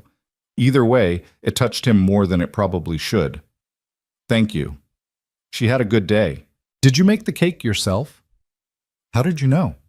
Because you're the kind of father who makes birthday cakes himself, even though it would be easier to buy one. How did it turn out? Lopsided, but delicious. Perfect, then. Lucas smiled at his phone. They did this now, texted about small things, normal things, creating a relationship in the spaces between professional obligations. She'd send him articles she thought he'd find interesting. He'd recommend movies. They'd debate whether Seattle or Portland had better coffee shops. Surface-level conversations that felt intimate simply because they were choosing to have them. But they were careful. Always careful. No personal meetings outside of work. No phone calls unless absolutely necessary. No acknowledgement during office hours that they were anything other than CEO and employee. The restraint was exhausting. Christmas came and went quietly. Lucas and Mia spent it with his mother, who kept giving him speculative looks like she knew something was different but couldn't quite figure out what. Claire texted him on Christmas Eve. Merry Christmas. Hope you and Mia have a wonderful day. You too. What are you doing tomorrow? Board members' annual party, 4 hours of small talk and strategic networking. Sounds terrible. It is, but it's expected. You could skip it. I could, but I won't. Lucas thought about Claire spending Christmas at some obligatory corporate event, smiling and networking and performing the role everyone expected of her. It made his chest ache. You deserve better than that. Maybe. But better isn't always an option. He wanted to argue, to tell her she could choose differently, but he knew it wasn't that simple. So instead he sent, well, Mia and I will be building Legos and eating too much pie. I'll save you a mental slice. I'd rather have a real slice. Rain check for when things are different? Deal. The new year arrived with the kind of Seattle rain that made everything gray and introspective. The acquisition was entering its final phase. Technical integration mostly complete, cultural integration ongoing, timeline on track. Claire presented updates to the board with her usual precision, but Lucas could see the fatigue behind her professional mask. She was running on fumes and determination, and nobody seemed to notice except him. During a late January task force meeting, someone raised a concern about employee retention post-acquisition. Several Porter Tech employees had left for competitors, and morale was shaky. We need to address this now, Claire said, her voice sharp with stress. Lucas, you've been coordinating between teams. What are you hearing? Lucas had been expecting this question. He'd spent the last 2 weeks having quiet conversations with people from both companies, listening to their concerns, understanding what was really driving the dissatisfaction. Honestly, people don't feel valued. The Porter Tech employees feel like they were acquired to be absorbed, not integrated. They feel like their contributions are being dismissed and their expertise is being wasted. And our employees feel like they're being asked to do more work without additional support or recognition. He paused. Everyone's exhausted, underpaid for the extra hours they're working, and wondering if this acquisition was actually worth it. The room went quiet. Nobody contradicted him because everyone knew he was right. Claire's expression was carefully neutral. What would you suggest? Short term? Retention bonuses for key employees, public recognition of successful integration milestones, town halls where people can voice concerns directly to leadership without fear of retribution. Lucas met her eyes across the table. Long term? We need to rebuild trust. And that starts with leadership admitting we underestimated the human cost of this acquisition and committing to do better. One of the VPs shifted uncomfortably. That's a pretty aggressive assessment. It's an honest assessment, Lucas said evenly. You asked what I'm hearing. That's what I'm hearing. Claire was silent for a moment, and Lucas wondered if he'd crossed a line. Then she nodded. He's right. We've been so focused on the technical integration that we've neglected the people making it happen. That's on me. She looked around the table. Here's what we're going to do. Tom, work with HR on retention bonuses. I want a proposal by end of week. Sarah, schedule town halls for each department. And I'll personally meet with team leads from both companies to hear their concerns directly. The meeting continued, but Lucas felt Claire's attention on him even when she was talking to other people. After everyone else had left, she remained in the conference room, organizing papers that didn't need organizing. Lucas hesitated at the door. You okay? That was a hard conversation, but necessary. Thank you for being honest. That's what you pay me for. No, I pay you to coordinate projects. You're doing something much more valuable. She looked up at him. You're keeping me honest, reminding me that business decisions affect real people with real lives. That's worth more than you know. Lucas wanted to cross the room, to close the distance between them, to tell her she looked exhausted and beautiful, and he hated seeing her carry so much weight alone. Instead, he said, You're doing a good job. Even when it's hard. Especially when it's hard. Am I, or am I just good at pretending? Both can be true. Claire smiled, tired but genuine. How much longer? She didn't have to specify. He knew exactly what she was asking. 3 months. Maybe less if integration stays on track. That feels like forever. I know. They stood in silence, the conference room suddenly feeling too small and too empty at the same time. I should go, Lucas said, though he didn't move. You should, Claire agreed. He forced himself to walk away before he did something stupid. That night, after Mia was asleep, his phone rang. Claire's name on the screen. They'd maintained their rule about minimal phone calls, so seeing her calling made his heart race. What's wrong? He answered. Nothing's wrong, I just... She paused. I needed to hear your voice. Is that okay? Yeah, it's okay. Tell me something. Anything. Just talk to me. Lucas leaned back on his couch, phone pressed to his ear. Mia asked me today if I believed in magic. Completely random question while we were making dinner. What did you say? I said I believe in unexpected things that change your life in ways you didn't see coming. She said that wasn't the same thing. I said it kind of was. Claire's laugh was soft and warm. Smart kid. Too smart. She's going to figure out I have no idea what I'm doing any day now. You know exactly what you're doing. You're being a good father. That's harder than most people realize. How was your day? Lucas asked. Long. Frustrating. I had a board member question my judgment on the retention bonuses. Said we were rewarding people for doing their jobs. What did you tell him? That we were rewarding people for doing exceptional work under difficult circumstances. And if he couldn't see the difference, maybe he should spend a day actually talking to our employees instead of just reading reports about them. Lucas grinned. Bet that went over well. About as well as you'd expect. But I'm tired of people who've never built anything telling me how to run my company. She sighed. Sorry, I shouldn't be venting to you. Why not? You've listened to me plenty of times. Because you work for me. Because this blurs lines we're trying not to blur. Claire, we blurred those lines the second you showed up at my door at 5 a.m.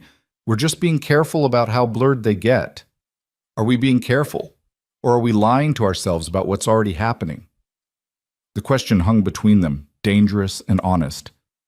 Maybe both, Lucas admitted. This is harder than I thought it would be. The waiting, the pretending. I know. Do you think about it? About what happens after? All the time. What do you think about specifically? Lucas closed his eyes, letting himself be honest. I think about taking you to dinner at an actual restaurant instead of a diner at midnight. I think about you meeting Mia properly, not as my boss, but as someone I care about. I think about not having to delete our messages or measure every word we say to each other. He paused. I think about kissing you without worrying about who might see. Claire's breath caught audibly. Lucas, you asked what I think about. That's what I think about. I think about those things too, constantly, to the point where it's becoming a problem because I can't focus on anything else. How much longer can you stay on the phone? Lucas asked. As long as you want. I'm home. It's just me and the view and too much quiet. So they talked. For 2 hours, they talked about everything and nothing. Childhood memories and favorite books and places they wanted to travel and foods they hated and embarrassing stories that made them both laugh. They talked like people who were getting to know each other without the weight of job titles and power dynamics. Just Claire and Lucas figuring out if this thing between them was real or just loneliness masquerading as connection. By the time they finally said goodnight, Lucas was more certain than ever that it was real. But real didn't make it simple. February brought unexpected complications. The board announced they wanted to accelerate the final integration timeline, pushing everything that was planned for April into March. It meant longer hours, tighter deadlines, more stress for everyone. Claire looked increasingly worn down during meetings, her usual sharp focus occasionally slipping into distraction. Lucas worried, but there wasn't much he could do except his job and send supportive texts when he could. The night before a crucial board presentation, Claire texted him at 11:30. I'm going to mess this up tomorrow. I can feel it. You've never messed up a presentation in your life. There's always a first time. Not tomorrow. Tomorrow you're going to walk in there and remind them exactly why they made you CEO. How do you know? Because you're brilliant and prepared and you've literally built this company from nothing. One presentation isn't going to change that. What if they don't approve the final integration plan? Then you'll revise it and present again. But they will approve it. Because it's a good plan. A long pause before her response. Thank you for always knowing what to say. I just tell you the truth. That's easy. It's not easy. It's rare. Most people tell me what they think I want to hear. Well, I'm not most people. No, you're really not. The presentation went perfectly. Claire sent him a brief message afterward, just a thumbs up emoji, but he could feel her relief through the phone. That weekend, Lucas took Mia to the Seattle Aquarium. She loved the jellyfish tanks, pressing her face against the glass to watch them drift through the water like underwater ghosts. While she was absorbed in watching a particularly large specimen, Lucas's phone buzzed. Where are you right now? CV Aquarium with Mia. Why? Just wondering. Wanted to picture it.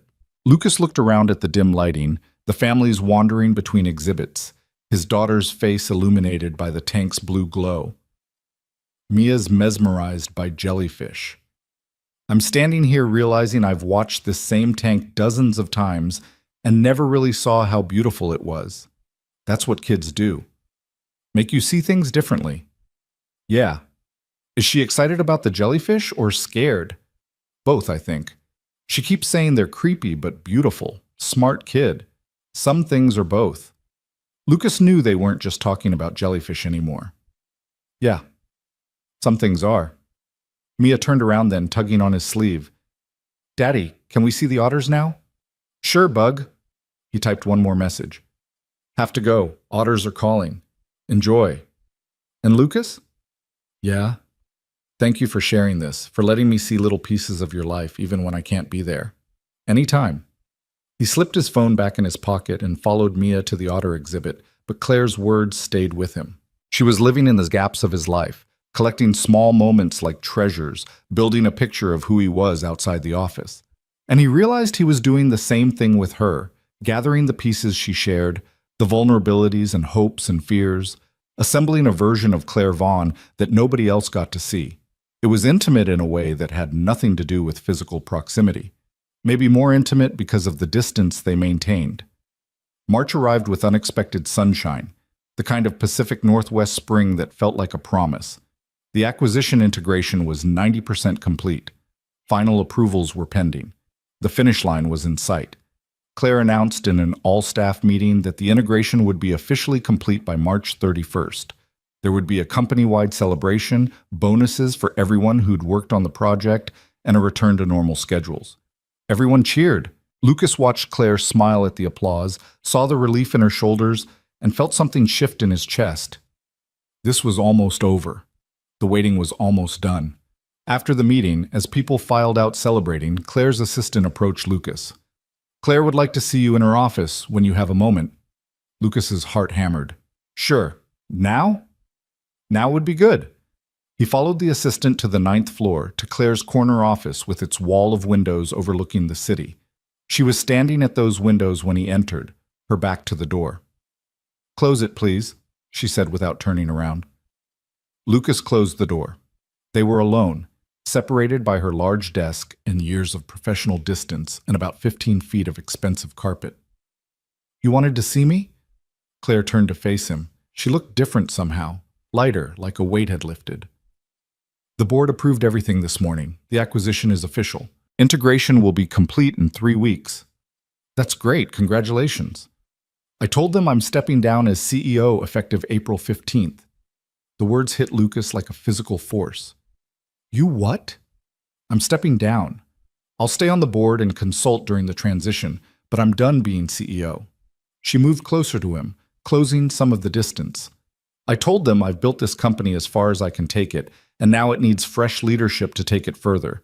I told them I'm 42 years old, and I've spent 15 years building someone else's dream of what success looks like, and now I want to build my own life. Lucas couldn't breathe. Claire, I know what you're going to say, that I shouldn't do this for us, that I need to be sure, but I am sure. Not because of you, though you're part of it, but because I finally figured out what I actually want. She took another step closer. I want a life that includes more than board meetings and quarterly reports. I want to wake up looking forward to the day instead of dreading it. I want to be with someone who sees me as a person instead of a title. And yes, I want you. But more than that, I want to be someone worthy of you and Mia. You're already worthy? No, not like this. Not exhausted and burned out and running on empty, but I could be. If I step away from this and figure out who Claire Vaughn is when she's not the CEO. She was standing right in front of him now, close enough to touch. So that's what I'm doing. In 3 weeks, there will be no power imbalance, no professional conflict, just two people who've been waiting long enough to see if this thing between them is real. Lucas stared at her, his mind racing through everything this meant. What will you do? After you step down? I have some ideas, consulting, maybe teaching. There's a program that helps young entrepreneurs, especially women in tech, and they've been asking me to get involved. I have more money than I'll ever need, so it doesn't have to be about the paycheck. It can be about what actually matters. And if we don't work out, if you step down, and then we try this, and it falls apart? Claire met his eyes steadily. Then I'll still have made the right choice, because I can't keep living the way I've been living. I can't keep being invincible when I'm falling apart inside. Whether or not you and I work out, I need this change. You just helped me see that it was possible. Lucas wanted to kiss her, wanted to close the last few inches between them and show her exactly how he felt without words getting in the way. But they weren't there yet. 3 more weeks of being professional. 3 more weeks of restraint. Okay, he said. Okay? Okay. I'll wait 3 weeks. Okay, I believe you're making this choice for yourself. Okay. I'm terrified and hopeful, and I have no idea how to do any of this, but I'm willing to try. Claire's smile was radiant. That's all I needed to hear. Can I ask you something? Anything. That first morning when you showed up at my door, did you know? Did some part of you know this is where we'd end up? She considered the question carefully. No, I didn't know. I was just desperate and broken, and you were the only person I trusted to see that without judgment. But I think maybe I hoped. Somewhere deep down, I think I hoped there was something more than just a safe place to fall apart. There was. There is. I know. She stepped back, creating professional distance again, even though it clearly cost her. 3 weeks, Lucas, and then we can do this properly. What does properly look like? I ask you on a real date. You say yes. We figure out the rest as we go. I can work with that. Lucas left her office before he could do something that would ruin the careful timeline they'd created. He went back to his desk, tried to focus on work, failed completely. His phone buzzed. Thank you for waiting, for believing in this, for being you. CV, thank you for having the courage to choose differently. 3 weeks feels like forever. We've already waited 4 months. We can wait 3 more weeks. Can we? Lucas smiled at his phone. We have to. Because when this happens, I want to do it right. No sneaking around, no hiding, just honest and real in everything we've been building toward. Promise? Promise. The next 3 weeks were simultaneously the fastest and slowest of Lucas's life. Work consumed everyone as the final integration tasks were completed. Loose ends tied up, systems tested and verified. Claire was everywhere, in meetings, walking the floors, talking to employees, ensuring the transition happened smoothly. She was magnificent, and watching her lead through this final push made Lucas understand exactly why she'd built such a successful company. She was also counting down the days, same as him. Their text messages became daily rituals. Morning check-ins, evening debriefs, random thoughts throughout the day. They were building intimacy in the spaces between everything else, creating a relationship that existed independent of job titles and office politics. Lucas told Mia he might be going on a date soon. She was excited and asked 1,000 questions he couldn't fully answer. He told his mother the same thing, and she gave him a knowing look. It's someone from work, isn't it? Maybe. Be careful, honey. Office romances can get complicated. I know, Mom. We're being careful. She didn't push, but her concern was evident. April 14th arrived with spring rain and nervous energy. It was Claire's last day as CEO. There was a company-wide gathering in the main conference space, speeches and cake, and genuine affection from employees who'd worked under her leadership. Claire gave a brief talk about the company's future, thanked everyone for their dedication during the acquisition, and introduced her successor, the COO, who'd been with the company almost as long as she had. Lucas watched from the back of the room, proud and a little bit awed by how gracefully she was handling this transition. This was costing her something, he knew. Walking away from what she'd built required courage most people couldn't understand, but she was doing it anyway. After the celebration ended and people dispersed, Lucas found an envelope on his desk. Inside was a handwritten note on expensive stationery. Meet me tomorrow at 7 p.m., Lou's Diner on Pike Street. I owe you a proper date. No more hiding, no more waiting, just us. Claire Lucas read the note 3 times, then carefully folded it and put it in his wallet. Tomorrow. After months of texting and stolen moments and careful restraint, tomorrow they'd finally see if this thing between them could exist in the real world. He picked up Mia early from school, took her to the park, pushed her on the swings until his arms ached. She chattered about her day, oblivious to the fact that her father's entire world was shifting beneath his feet. That night, after she was asleep, Lucas stood in front of his closet trying to decide what you wore to a date with someone who'd seen you at your worst and was choosing you anyway. He settled on dark jeans and a button-down shirt that wasn't fancy but made him feel like a person who had his life together. His phone buzzed. Nervous? Terrified. You? Same. This is real now. Yeah. Lucas? Yeah? Thank you for opening the door that morning, for seeing me, for waiting, for being brave enough to try this. Thank you for choosing a different life, for trusting me with the truth, for being worth waiting for. See you tomorrow. See you tomorrow. Lucas set his phone down and stood at his window, looking out at Seattle's lights scattered across the darkness. Somewhere out there, Claire was probably doing the same thing, standing at her penthouse windows, looking at the same city, feeling the same mixture of terror and hope. Tomorrow, everything would change. Tomorrow, they'd find out if months of careful honesty could translate into something real and sustainable and worth the risk. Tomorrow, Lucas Reed would take Claire Vaughn on a date, and whatever happened after that, at least they'd know they'd been brave enough to try. He went to bed early, but sleep was impossible. His mind kept running through scenarios. Best case, worst case, everything in between. By the time morning came, he was exhausted and wired, running on coffee and adrenaline. The day crawled by with painful slowness. Lucas dropped Mia at his mother's house for the evening, ignoring her knowing looks and wishing him luck. He drove home, showered, changed clothes twice, and was still ready an hour early.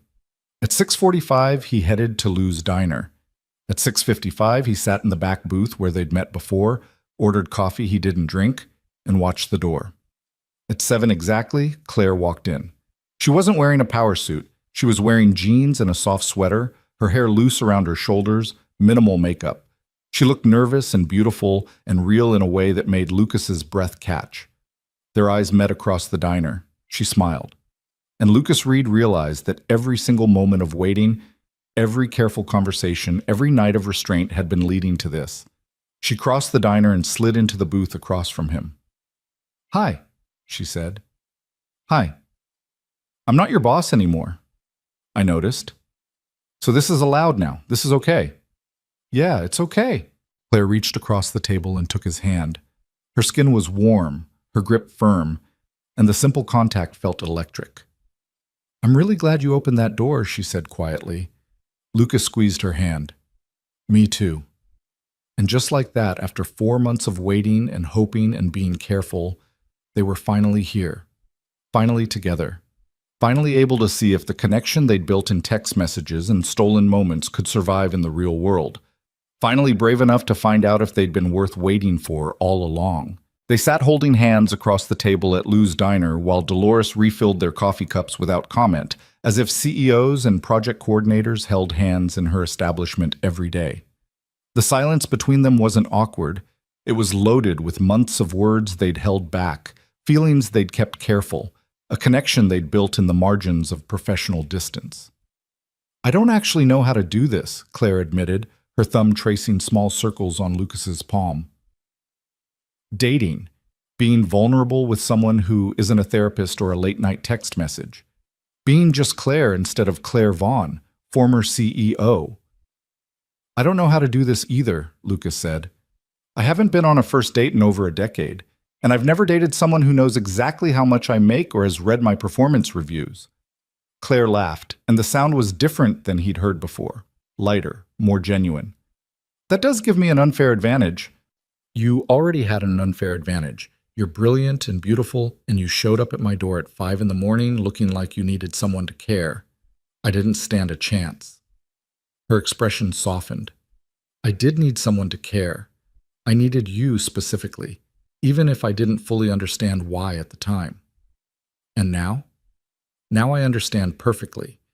You're the first person in years who saw past the success to the actual human being underneath. You didn't want anything from me except honesty. Do you know how rare that is?" Lucas squeezed her hand. "I think I have some idea, yeah." They ordered food, the same burgers and fries from that first midnight meeting, and talked about everything they'd been saving up. Claire told him about her last day as CEO, how it felt both liberating and terrifying to walk away from the identity she'd built her entire adult life around. She'd already had 3 calls from companies wanting to hire her as a consultant, 2 speaking engagement requests, and an invitation to join a nonprofit board. "I said yes to the nonprofit," she said. "It's a mentorship program for young women in tech. Everything else I'm thinking about. I have time to be selective now. That's a luxury I haven't had in 15 years. How does it feel, having time? Honestly, weird. I keep checking my email expecting some crisis that needs my immediate attention, and there's just nothing. My calendar is empty. I can sleep past 6 in the morning if I want to." She paused. "I don't know what to do with myself." "You'll figure it out." "What if I don't? What if I've spent so long being CEO Claire that there's nothing else underneath?" Lucas looked at her steadily. "There's plenty underneath. I've seen it. The woman who sends birthday messages to employees' kids, who stays late to help struggling teams, who showed up at a stranger's apartment because she needed to be seen as human. That woman exists whether or not she has a job title." "You have a lot of faith in me." "Yeah, I do." Claire's eyes were bright with emotion she wasn't trying to hide anymore. "I don't deserve you. That's not how this works. We're not about deserving. We're about choosing each other despite all the reasons we probably shouldn't." "And do you? Choose me?" "I opened the door at 5 in the morning, didn't I? I've been choosing you every day since." They finished their meal in comfortable conversation, and when the check came, Claire grabbed it before Lucas could. "My invitation, my treat," she said, echoing his words from months ago. "You don't have to eat." "I know I don't have to. I want to. Let me do this." Lucas relented, watching her sign the check with a small smile. Outside, the April evening was cool and clear, Seattle's usual rain giving them a break. They walked slowly toward the parking lot, neither quite ready for the evening to end. "I should tell you something," Lucas said as they reached Claire's car. Mia knows I'm on a date tonight. I didn't tell her who with, but she knows it's someone from work. And she's excited, which means she's going to have 1,000 questions tomorrow. Claire stopped walking. Are you worried about that? About how she'll react when she finds out it's me? A little. She's 7. She doesn't really understand workplace dynamics or why we had to wait. She just knows her dad is happy lately, and she's perceptive enough to have noticed the change. When do you want to tell her? Not yet. We should figure out if this actually works first. If we can make it past a few dates without realizing we're better as midnight text messages than actual people spending time together. Claire stepped closer to him, close enough that he could smell her perfume, something subtle and expensive that he'd only noticed before in passing. Lucas, do you really think we won't work? I think we have a lot to figure out. You're adjusting to a completely new life. I'm navigating single parenthood. We've built this whole relationship in secret, and now we have to see if it holds up in the real world where people will have opinions and complications exist, and it's not just late-night confessions and careful restraint. That sounds like you're expecting us to fail. That sounds like me being realistic about the challenges ahead. I want this to work, Claire, but wanting it isn't enough. We have to actually do the work. She studied his face in the parking lot's harsh fluorescent lighting. You're protecting yourself, and probably protecting me too. Someone has to be practical. What if I don't want practical right now? What if I want to be optimistic and hopeful and believe that we didn't wait 4 months just to fall apart? Lucas reached up and tucked a strand of hair behind her ear, the first time he'd allowed himself to touch her beyond holding hands. She leaned into the contact slightly, her eyes closing for just a second. I am hopeful, he said quietly. I'm also scared. Both can be true. What are you scared of specifically? That I'm not enough. That a single dad with a modest apartment and a 7-year-old daughter can't fit into your world. That eventually you'll realize you gave up being a CEO for someone who can't match your ambition or your lifestyle or your expectations. Claire's eyes opened, and they were fierce. Stop. Stop doing that. You're not just anything, Lucas. You're a father who makes lopsided birthday cakes and remembers what people say and leads teams without needing a title. You're the person who saw me at my absolute worst and chose kindness over judgment. That's not enough. That's everything. You say that now as I say that because it's true, and because I've spent my entire life around people who thought success meant money and power and impressive titles, and all it got me was lonely and exhausted and crying in my car at midnight. She took both his hands in hers. You showed me there was a different way to measure a life. By the people who love you, by the kindness you show, by the courage it takes to be honest when lying would be easier. That's the world I want to fit into, yours. Lucas felt something break open in his chest, some defensive wall he'd been maintaining without realizing it. I'm falling in love with you, he said, the words tumbling out before he could stop them. I know it's too soon and we've only been on one date and there are still so many things we need to figure out. But I'm falling in love with you, and it scares me because I don't know how to protect Mia from the fallout if this doesn't work. Claire's breath caught. Lucas, I needed you to know, before we go any further, before I let myself fall completely. You need to know what you're getting into. It's not just me. It's me and Mia, and she comes first, always, no matter what. I know that. I've always known that. And you're okay with it? I'm more than okay with it. Watching you be a father, hearing you talk about her, seeing how much you love her, that's part of what made me fall for you. Claire's voice was shaking slightly. Because I'm falling too, Lucas. I've been falling since you opened that door and treated me like a person instead of a title. And yes, it's terrifying, and yes, there are complications. But I don't want to protect myself from this anymore. I don't want to be careful and restrained and practical. I want to see where this goes. Even knowing it might not work? Even knowing it might not work. Because the alternative is wondering what if for the rest of my life, and I'm done with regrets. Lucas pulled her closer until there was barely any space between them. Can I kiss you? He asked, his voice rough with emotion. Please, Claire whispered. He kissed her in the parking lot of Lou's Diner under harsh fluorescent lights with the smell of grease and coffee in the air. And it was perfect precisely because it was imperfect. Her lips were soft. Her hands came up to frame his face, And for a moment, the entire complicated world fell away until there was just this. Two people who'd been brave enough to be honest, finally allowing themselves to feel everything they'd been holding back. When they pulled apart, both breathing hard, Claire was smiling. "That was worth waiting for," she said. "Yeah, it really was." They stood there for another few minutes, neither wanting to leave, until Lucas finally forced himself to step back.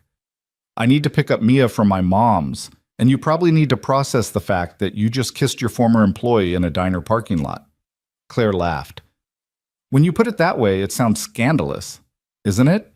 Maybe a little, but I don't care. Do you?" "Not even a little bit." They made plans for a second date, dinner at an actual restaurant, something nicer than Lou's, but not so fancy Lucas would feel out of place. Saturday night, 3 days away. Lucas drove to his mother's house feeling like he was floating. When he walked in, Mia ran to him immediately, her face bright with curiosity. "How was your date, Daddy? Was she nice? Do you like her? Are you going to see her again?" "Bug, slow down, one question at a time." His mother was watching from the kitchen with barely concealed amusement. "She's been like this for the last hour. I couldn't get her to focus on anything else." Lucas sat down on the couch and pulled Mia onto his lap. "Yes, she's very nice. Yes, I like her. And yes, I'm going to see her again." "What's her name?" "Claire." "Is she pretty?" "Very pretty, and smart, and kind." "Does she like kids?" Lucas paused, realizing this was the question that actually mattered. "I think so, but we're taking things slow, okay? I'm just getting to know her right now." Mia seemed satisfied with that answer. She chattered a bit more about what she and Grandma had done, a movie, popcorn, stories, then started yawning. Lucas thanked his mother, bundled his daughter into the car, and drove home through Seattle's quiet streets. After Mia was asleep, his phone buzzed. "I can't stop smiling. CV."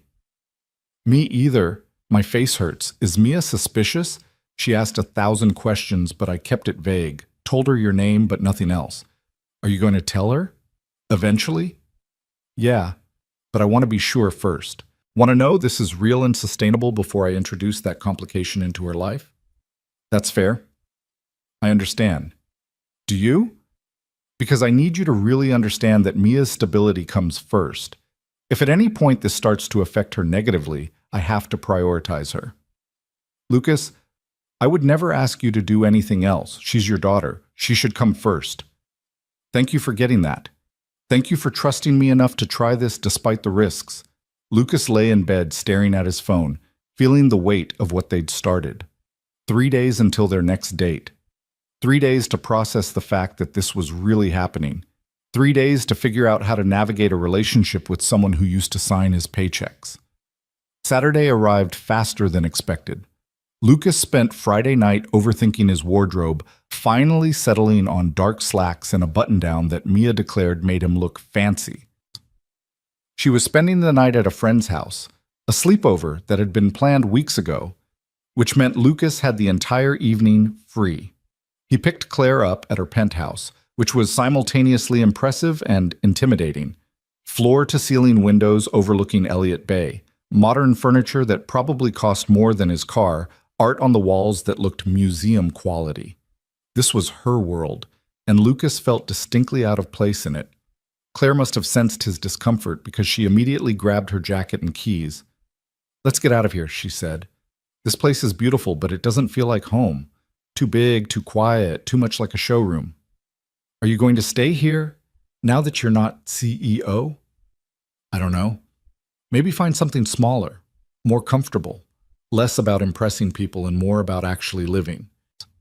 They went to a small Italian restaurant in Capitol Hill, the kind of place with checkered tablecloths and candles and wine bottles and pasta that tasted like someone's grandmother made it. No one recognized Claire. No one paid them any special attention. They were just two people on a date, and it was exactly what both of them needed. Over wine and pasta, they talked about harder things. Claire asked about Lucas's divorce, and he told her the truth, that his ex-wife had wanted a bigger life than he could provide, wanted adventure and excitement instead of domestic stability, wanted to be free from the responsibilities of marriage and motherhood in ways she hadn't anticipated when they'd gotten married young. She's not a bad person, Lucas said.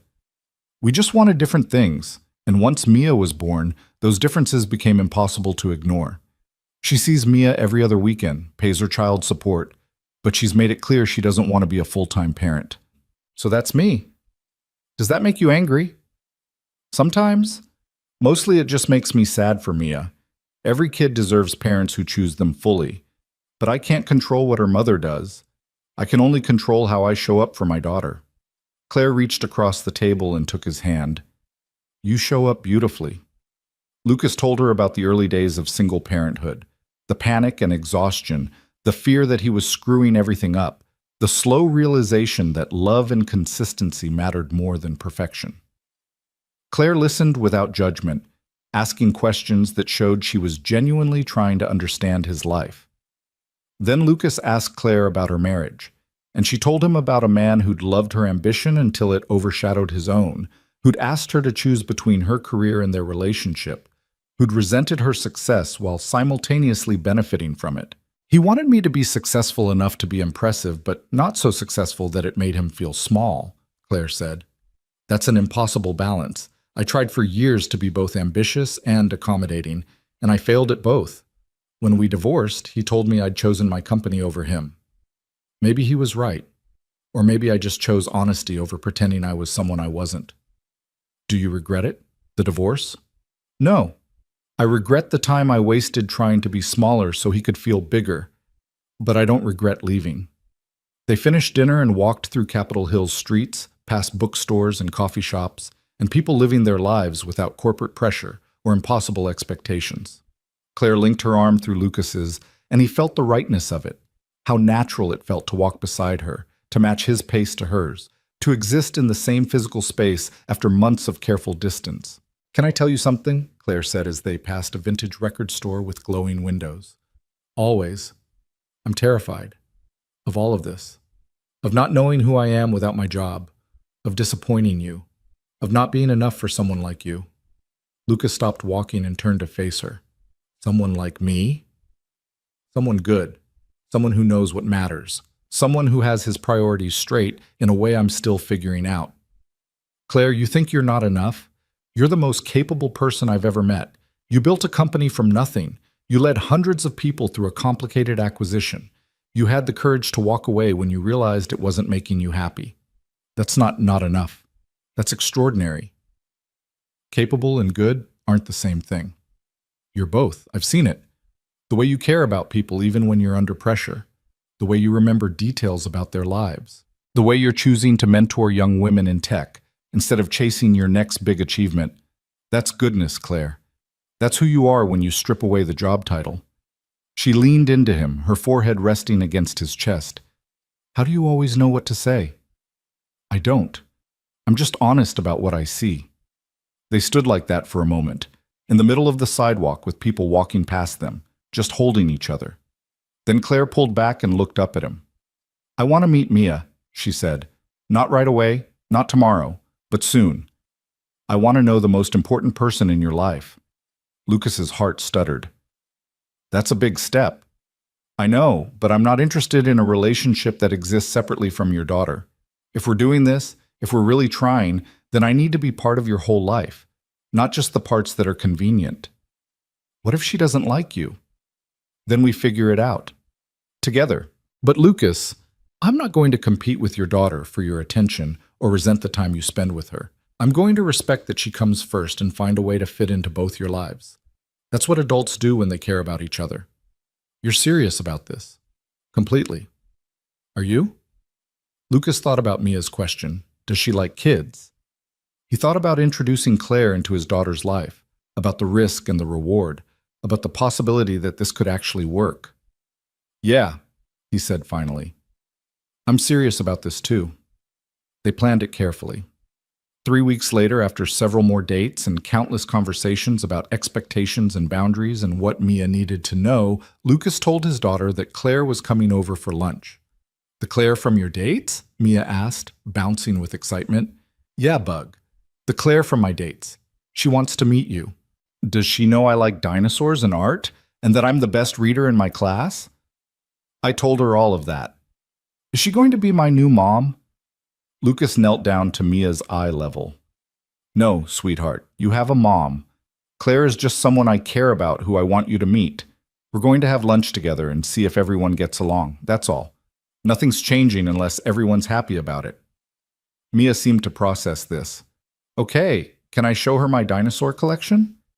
If she's interested, absolutely. Claire arrived at noon on a Saturday carrying flowers for their table and a children's book about paleontology for Mia. She was nervous. Lucas could see it in the way she smoothed her casual dress, the way her smile was a bit too bright. Hi, she said when he opened the door. These are for you. Well, for the apartment. I didn't know what to bring. They're perfect. Come in. Mia was hovering by the couch, suddenly shy despite her earlier excitement. Lucas made introductions, watching carefully as his daughter and the woman he was falling in love with met for the first time. Mia, this is Claire. Claire, this is my daughter Mia. Hi, Mia, Claire said, kneeling down to the girl's height instead of towering over her. Your dad told me you're an amazing artist and that you know a lot about dinosaurs. Mia's shyness melted slightly. I know all the dinosaurs, even the ones nobody else knows about. That's impressive. I definitely don't know all the dinosaurs. Maybe you could teach me some. Really? Really. I brought you a book about dinosaur fossils. Have you read it before? Mia took the book carefully, examining the cover with serious concentration. No, but I like it, thank you. Lunch was pizza, simple, child-friendly, low stakes. They ate at Lucas's small dining table, and Claire asked Mia questions about school and friends and her favorite dinosaur, actually listening to the answers instead of just making polite conversation. Mia warmed up quickly, chattering about her second-grade teacher and the science project she was working on, and how her friend Sophia had a pet hamster. After lunch, Mia showed Claire her dinosaur collection with the kind of enthusiasm she usually reserved for grandma visits. Claire listened to explanations about each dinosaur, asked genuine questions, and never once seemed bored or condescending. Lucas watched from the kitchen while he cleaned up, his heart doing something complicated in his chest. This could work. Against all odds, and despite all the complications, this could actually work. Later, after Mia had gotten absorbed in building a Lego castle and Claire joined Lucas in the kitchen, she spoke quietly. She's wonderful, smart, and creative, and she has your eyes. She likes you, I can tell. How can you tell? Because she showed you her dinosaur collection. She only does that for people she trusts. Claire leaned against the counter. This is harder than board meetings, more intimidating than investor presentations. Because if I mess this up, it's not just my life I'm affecting. You're not messing anything up. You're being yourself. That's all I asked for. They spent the rest of the afternoon together, the three of them watching a movie Mia picked, making popcorn, existing in the same space without pressure or performance. It felt normal in the best possible way. When Claire left that evening, Mia hugged her goodbye. Just a quick, impulsive hug that made Claire's eyes go bright with emotion. She's nice, Daddy, Mia said after Claire was gone. Can she come back? Would you like that? Yeah, she didn't talk to me like a baby, and she really listened about dinosaurs. Plus, she's pretty, and she makes you smile a lot. Lucas pulled his daughter into a hug. I'm glad you like her, Bug. That night, after Mia was asleep, his phone rang. Thank you, Claire said when he answered, for trusting me with her, for letting me into that part of your life. Thank you for being genuinely interested in getting to know her, for asking real questions and caring about the answers. She's amazing, Lucas. You're doing an incredible job. We got lucky today. Not every day is this smooth. I don't expect smooth, I expect real, and today felt real. They talked for another hour about small things, how Mia's favorite dinosaur was the Ankylosaurus, how Claire had been nervous all morning, how Lucas had almost called off the lunch 3 times before she arrived. They talked like people who were building something together, piece by piece, with honesty and patience and the kind of care that came from knowing what was at stake. The weeks that followed established a new rhythm. Claire came over for dinner once a week, sometimes helping Mia with homework, sometimes just being present while Lucas cooked and Mia chattered about her day. They went on dates when Mia was at her mother's or grandmother's, dinners and movies and long walks along the waterfront. They texted constantly, but now the messages were signed with I love you instead of initials. Claire started consulting work with 3 companies, all flexible arrangements that let her control her schedule. She joined the nonprofit board for the Women's Tech Mentorship Program and threw herself into making a difference for young entrepreneurs. She sold her penthouse and bought a smaller condo in Ballard. Still nice, but more homey, with a guest room she said was for when she had visitors. Or for when Mia wants to have sleepovers, she added, and Lucas had to sit down because the implication of that statement hit him hard. 3 months after their first date, Claire spent a Saturday helping Mia build a volcano for her science project. They made a mess of Lucas's kitchen with paper mache and paint, and when the volcano finally erupted with baking soda lava, both Claire and Mia cheered like they'd discovered actual science. Lucas watched them from the doorway, covered in newspaper and paint, laughing together, and realized something fundamental had shifted. This wasn't his life and Claire's life existing separately. This was their life, building together, messy and imperfect and real. That night, after Mia was asleep and Claire was about to leave, Lucas stopped her at the door. "Stay," he said. "Lucas, not like that. Just stay. Have coffee on the couch, watch a movie. Be here without it being a scheduled visit or a planned event. Just be here because you want to be." Claire's smile was soft. "I always want to be here." So she stayed.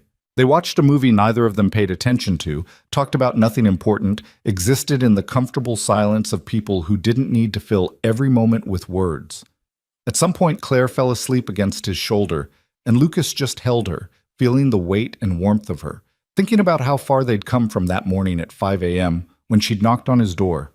Around midnight, Claire stirred and stretched. "I should go home," she said sleepily. "You could stay in the guest room. It's late and you're tired." She looked at him carefully. "Are you sure?" "I'm sure. Mia's seen you here plenty of times. It's not weird." So Claire stayed, sleeping in Lucas's guest room, and in the morning she was there when Mia woke up.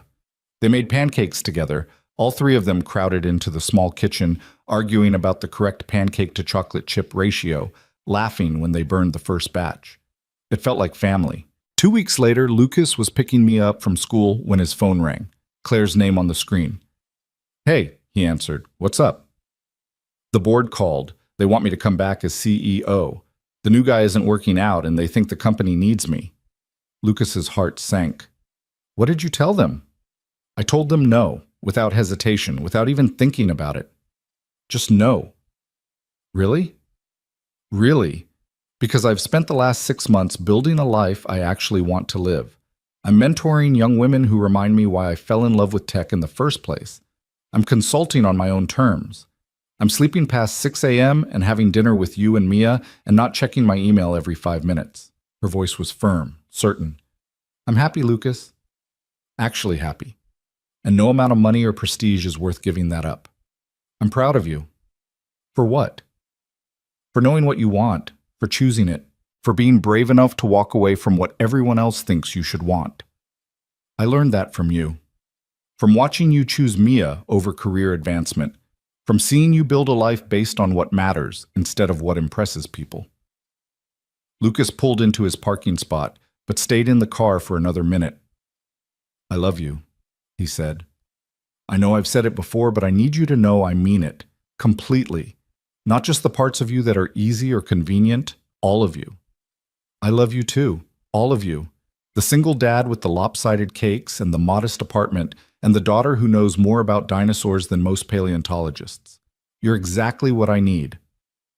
That evening, with Mia watching a movie in the living room, Lucas and Claire sat at his kitchen table drinking tea and talking about the future. Real future. Not hypothetical possibilities, but actual plans. "I want this to work long term," Claire said. "Not just dating, not just casual. I want to build a life with you and Mia, if you're open to that." Lucas took a breath. "I'm open to that, but we need to be smart about it. Mia's doing well right now, and I don't want to disrupt her stability. We move at her pace, not ours." "Agreed. What does that look like practically?" "We keep doing what we're doing. Dinner once or twice a week, dates when we can, building trust and routine. Eventually, maybe you spend more nights here. Eventually, maybe we talk about you moving in or us finding a place together. But we let Mia adjust to each step before we take the next one." "What if I want to marry you someday?" Is that something you'd consider? Lucas looked at this woman who'd shown up at his door broken and vulnerable, who'd had the courage to walk away from everything she'd built to find happiness, who'd genuinely fallen in love with his daughter and his messy, complicated life. Yeah, he said, that's something I'd consider. Someday, when we're both ready. Claire reached across the table and took both his hands. I'm ready now, but I'm also patient. We have time. We do have time, and I want to do this right. For Mia. For us. For the life we're building. 6 months later, on a Saturday morning in October, Lucas woke up to find Claire already in his kitchen making pancakes with Mia. They were arguing about whether dinosaurs would have liked pancakes, both of them laughing, flour somehow already everywhere. Morning, Daddy, Mia said when she spotted him. Claire says dinosaurs probably didn't eat pancakes, but I think they would have if they'd tried them. I think you're both right, Lucas said diplomatically.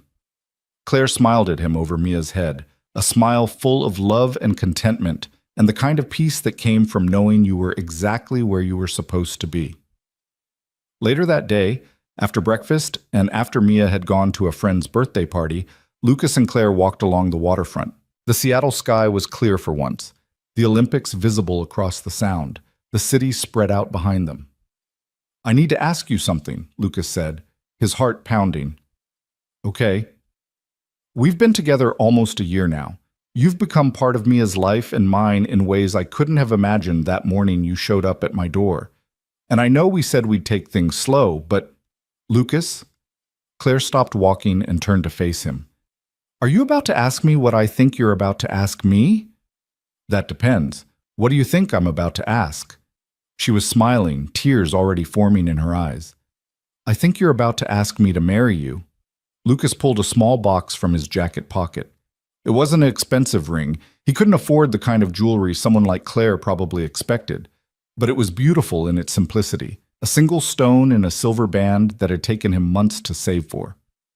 I'm asking, he said, opening the box.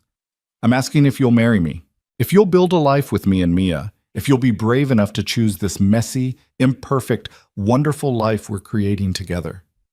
Claire was crying now, not bothering to wipe the tears away. Yes, absolutely yes. He slipped the ring onto her finger and kissed her there on the waterfront with the whole city watching, and it was perfect precisely because it was real.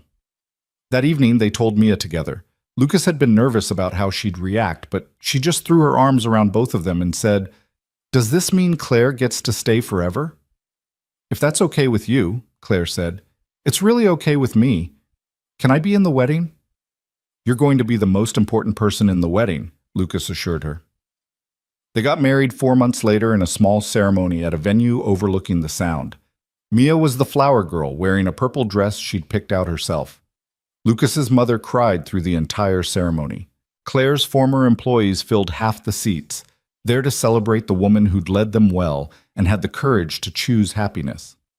When Lucas said his vows, he spoke directly to Claire. You showed up at my door at 5 a.m. looking for someone to see you as human instead of a title. I opened that door not knowing it would change my entire life. You've taught me that success isn't about money or power or impressive careers.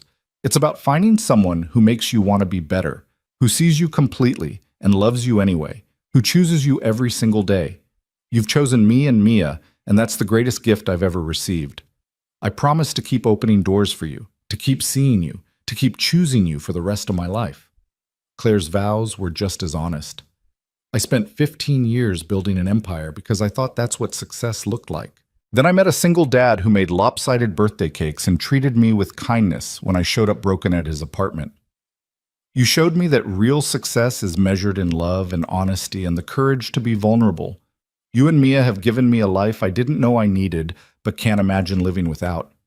I promise to be patient with Mia's pace, to support your dreams, to keep choosing honesty over performance, to build a life with you based on what matters instead of what impresses people. They kissed as husband and wife, and Mia cheered louder than anyone. The reception was small and joyful. Good food, better company, dancing that lasted until the venue staff started giving them pointed looks. Lucas danced with Mia, with his mother, with his new wife. Claire danced with former colleagues who told her she'd never looked happier.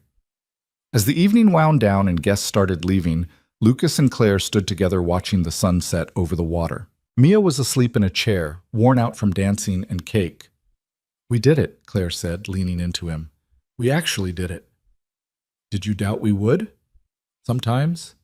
In the beginning, when it seemed impossible. And now? Now I know that the best things in life are the ones you have to be brave enough to reach for. You taught me that." Lucas kissed her temple. "We taught each other." They stood there watching the light fade from the sky, their daughter sleeping nearby, their future stretching ahead of them, full of possibility and promise and the kind of love that was built on honesty instead of performance.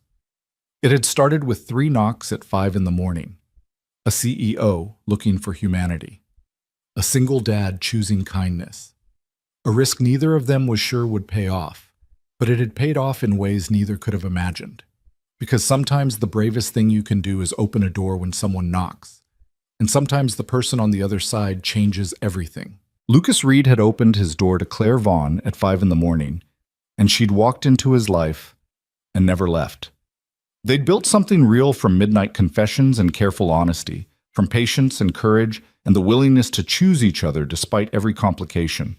And now, standing together as husband and wife with their daughter sleeping nearby and the whole future ahead of them, Lucas knew with absolute certainty that he'd make the same choice again.